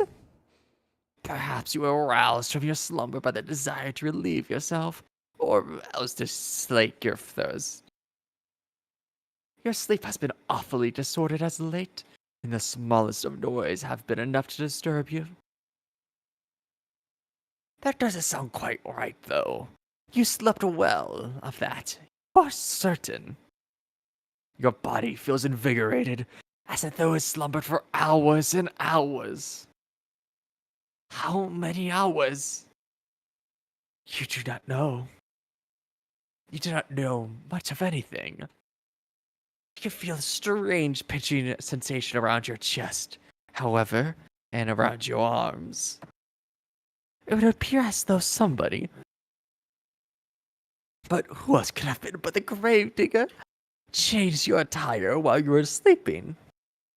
That is a startling thought, but the darkness which entombs you is even more so. The darkness which surrounds you is unsettling complete. It is so thick you cannot penetrate it. Your newfound woes do not stop, however, as this deep, unnatural darkness is it cold too, and you're lying upon something hard, some sort of stone slab. What is going on? You reach out, but your movements are soon stymied. Stimming. There is something heavy lying atop you, something that has limited your movements. You were anxious before, upon awakening, but at this discovery, you feel downright aggravated. A sharp prong of panic pierces you, but you try to suppress it. Hysterics will get... Hysterics. What? Hysterics? That's a Yep. word? Yeah. Hysterics will get you nowhere. In most cases, they only tend to make bad situations even worse. You ought to know that already. You swallow your mounting dread as best you can, though it is coming on thick and fast, and try to squirm. You move your arms outwards, but do not get very far. There's a wall above you, and walls on either side of you. Walls which do not bulge no matter how hard you push. Not, I must add, that you can push particularly hard, your anxious state notwithstanding. You never had much in the way of upper body strength, nor have lower body strength. You don't have much in the way of strength at all. You feel quite helpless as you lie there, out of breath from your myriad exertions, unsure of what you should do. You can hardly see a foot in front of your face. You do not know where you are, nor why, but a terrible premonition is beginning to bear upon down you, one which, initially, you tried to discard. You did not want to accept it as a possibility, but where else could the truth lie? You are lying in a box, hemmed in by the walls which offer you only a scant few inches for you to stretch in any direction. Where else could you be but a coffin? The moment you allow yourself to ponder this awful reality is the moment you hear it. The irregular sound of drumming. Is though a somebody, though they must be a very large somebody, is tapping their fingertips upon the lid of your coffin. That, or it is raining. It is not the fingers of a giant slow which is disturbing you, nor is it the falling rain. It is dirt. The sound continues on and on as it is drilling its way inside your skull. It is relentless. It is merciless. Like the ticking of a great celestial clock. Yep.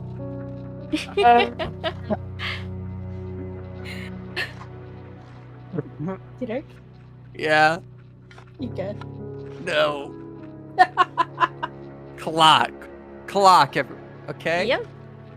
It cannot be stopped. Okay? Your time is almost running out. But you know that already, didn't you? When you were running through the forest. You ought to have known silly things that you cannot outpace your destiny forever. Sooner or later, it would catch up with you. You are stubborn, though, and you do not want to accept this. Not content to simply lie there, you cry out. Cry not for your parents, who you hardly knew, nor for your school friends, you never had any. Instead, you cry out for your new companion, the girl with whom you've been living, and with whom you shared one precious, cherished moment. You cry out for the grave digger. Natsume, please take over. Okay. All right. Yay. Surely this is some manner of mistake. Yippee, oh boy. Once she realizes that you are, in fact, entombed in one of the coffins she is currently filling, for who else would be moving the dirt above you? She will cease her operations at once.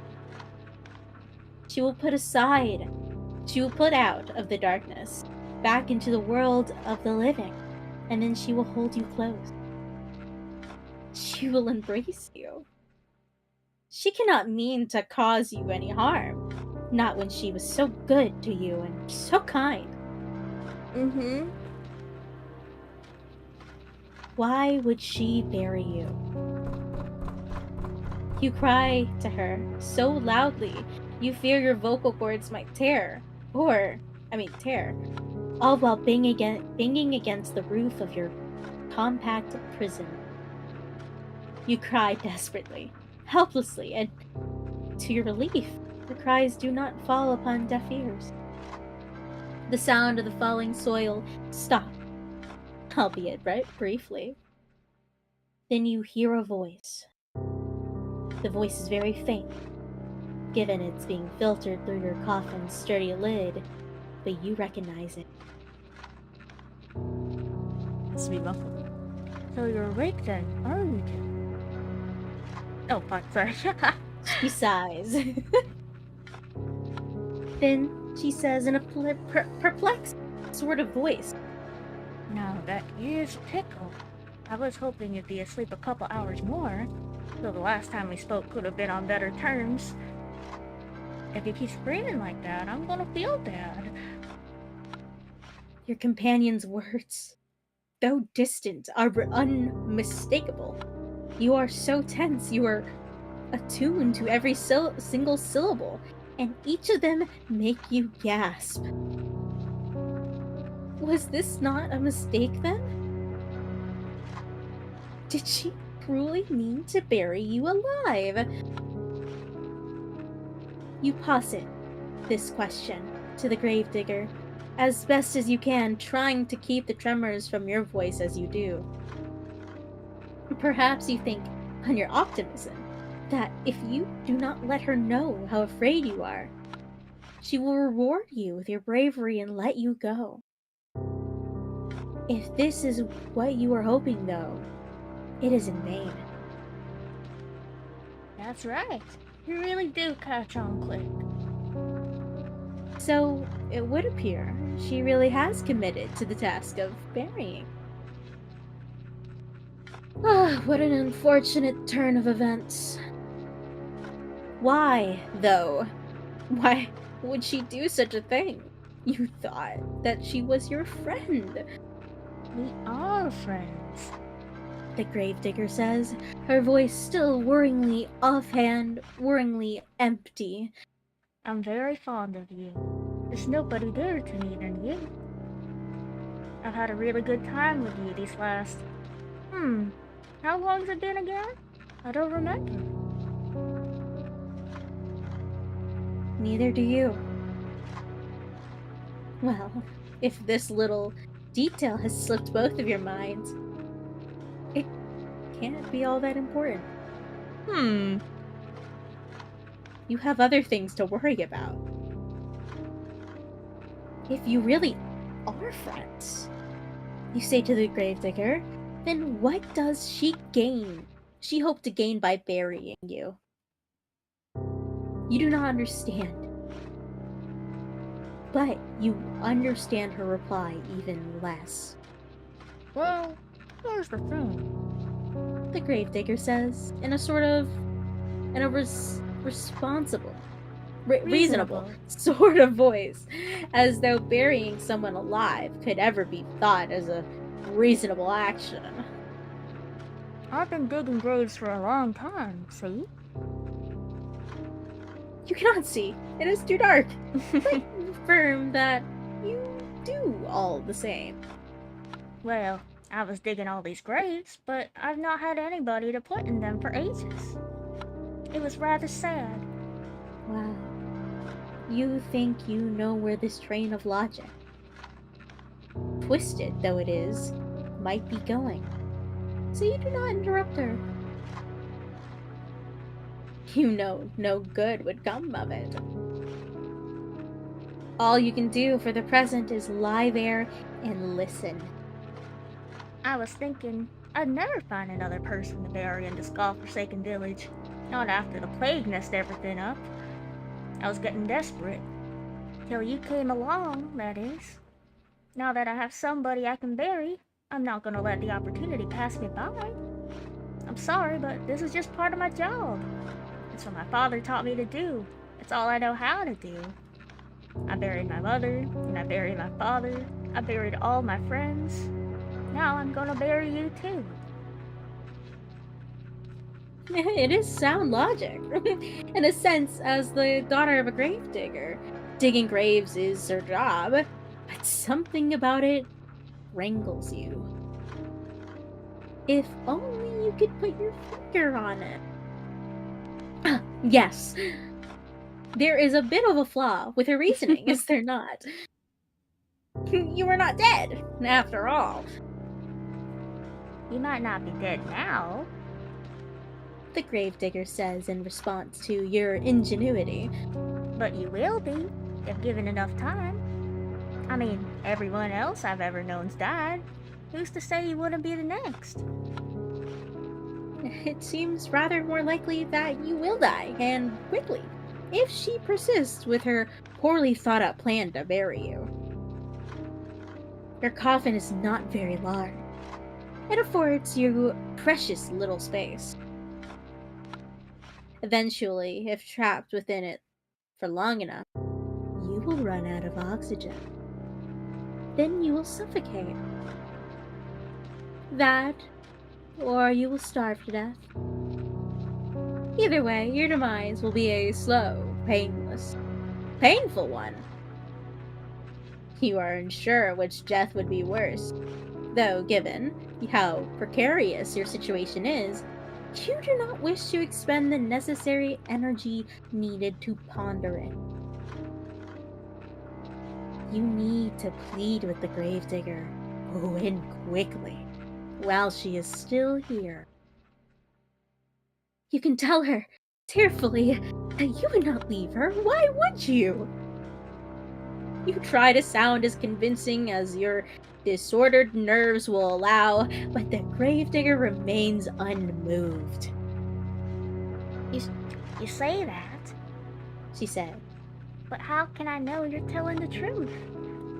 I thought you said you were a traveler. You never stay put in one place for long. You get sick of me before long, then you leave me. This way, at least, I can be assured that we'll always stay together. If I bury you like I did with the others, we'll never be far apart.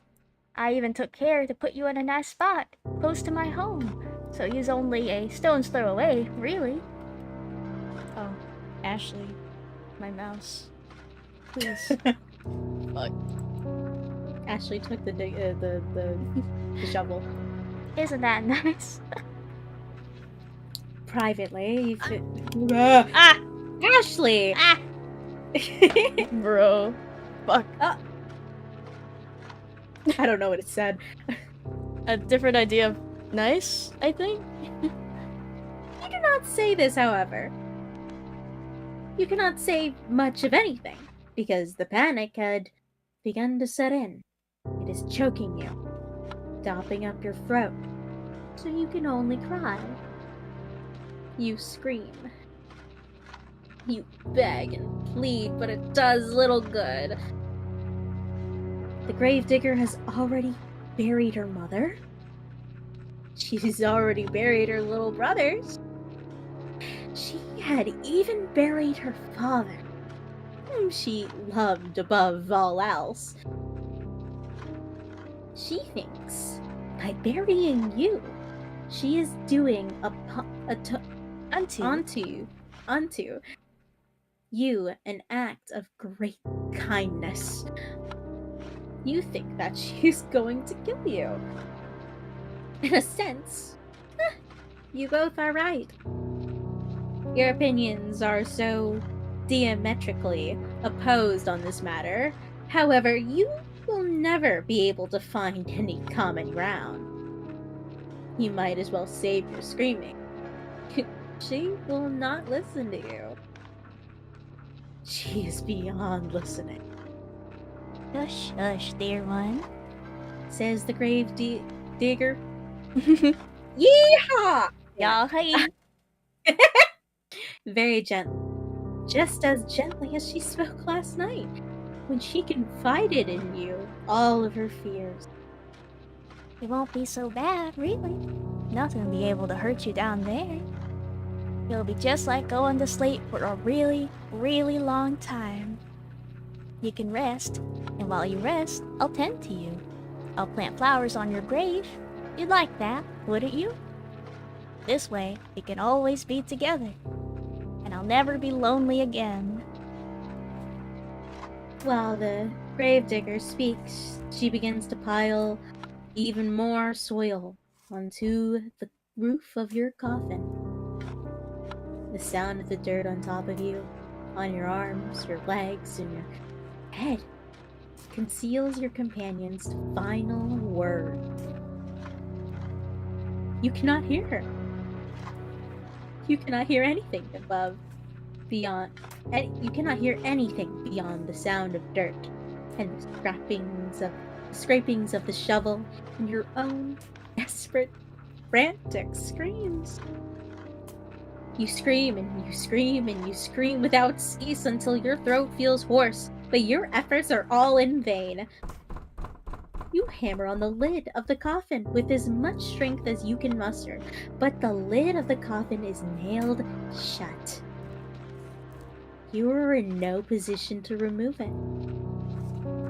All you can do is lie there, screaming and crying and banging your fist on the roof of the coffin over and over, as more dirt and debris falls on the top of you.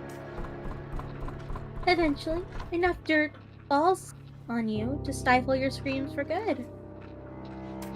The gravedigger can no longer hear you, and you can no longer hear her. You are all alone, trapped in a narrow wooden box, which, regardless of what you want, is now your new home. You can smell the soil in the backs of your nostril while you inhale. It is so potent that you can taste it on your tongue.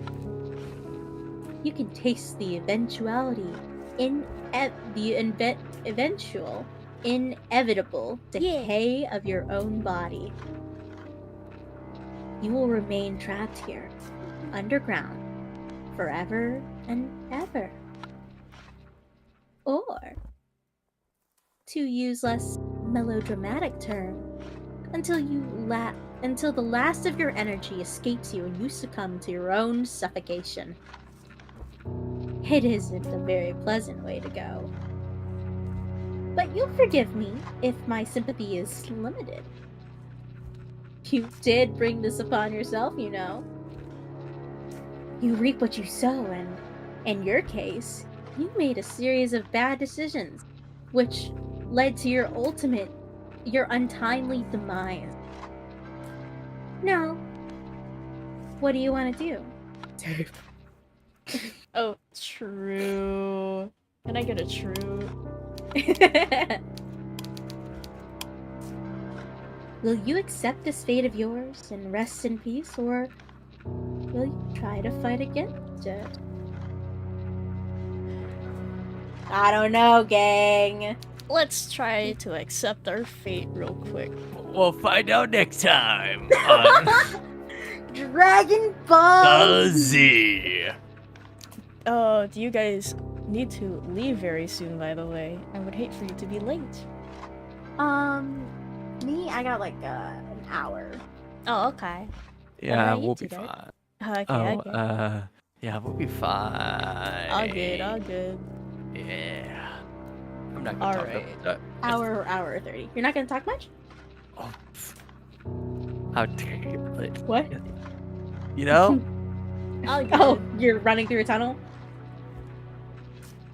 I think she is. Okay. I think we should accept our fate. Alright. Very well then. Enjoy your eternal slumber. I suppose this is a good night for now. But this is not a goodbye. Ooh. You cannot escape from me, even if you are buried deep beneath the earth. Where there is a will, there is a way. And even if the whole world has forsaken you, I never will. I will never leave you. You will never be lonely again. Yay! We died! Yay! So I wonder what happens. I walked from away to get a here. water. We die? Yeah, we died. We Oh. got buried alive. Yay. Gallery. Oh, I love that. The hug. I know, it's so hug. sweet. Oh yeah. Wait, I remember her. wait a minute. Hot. What? Yeah. Not that. We're not Which done. There's You two are not? more. Oh man. Shall we see what happens if we don't accept our fate? Yeah. Load.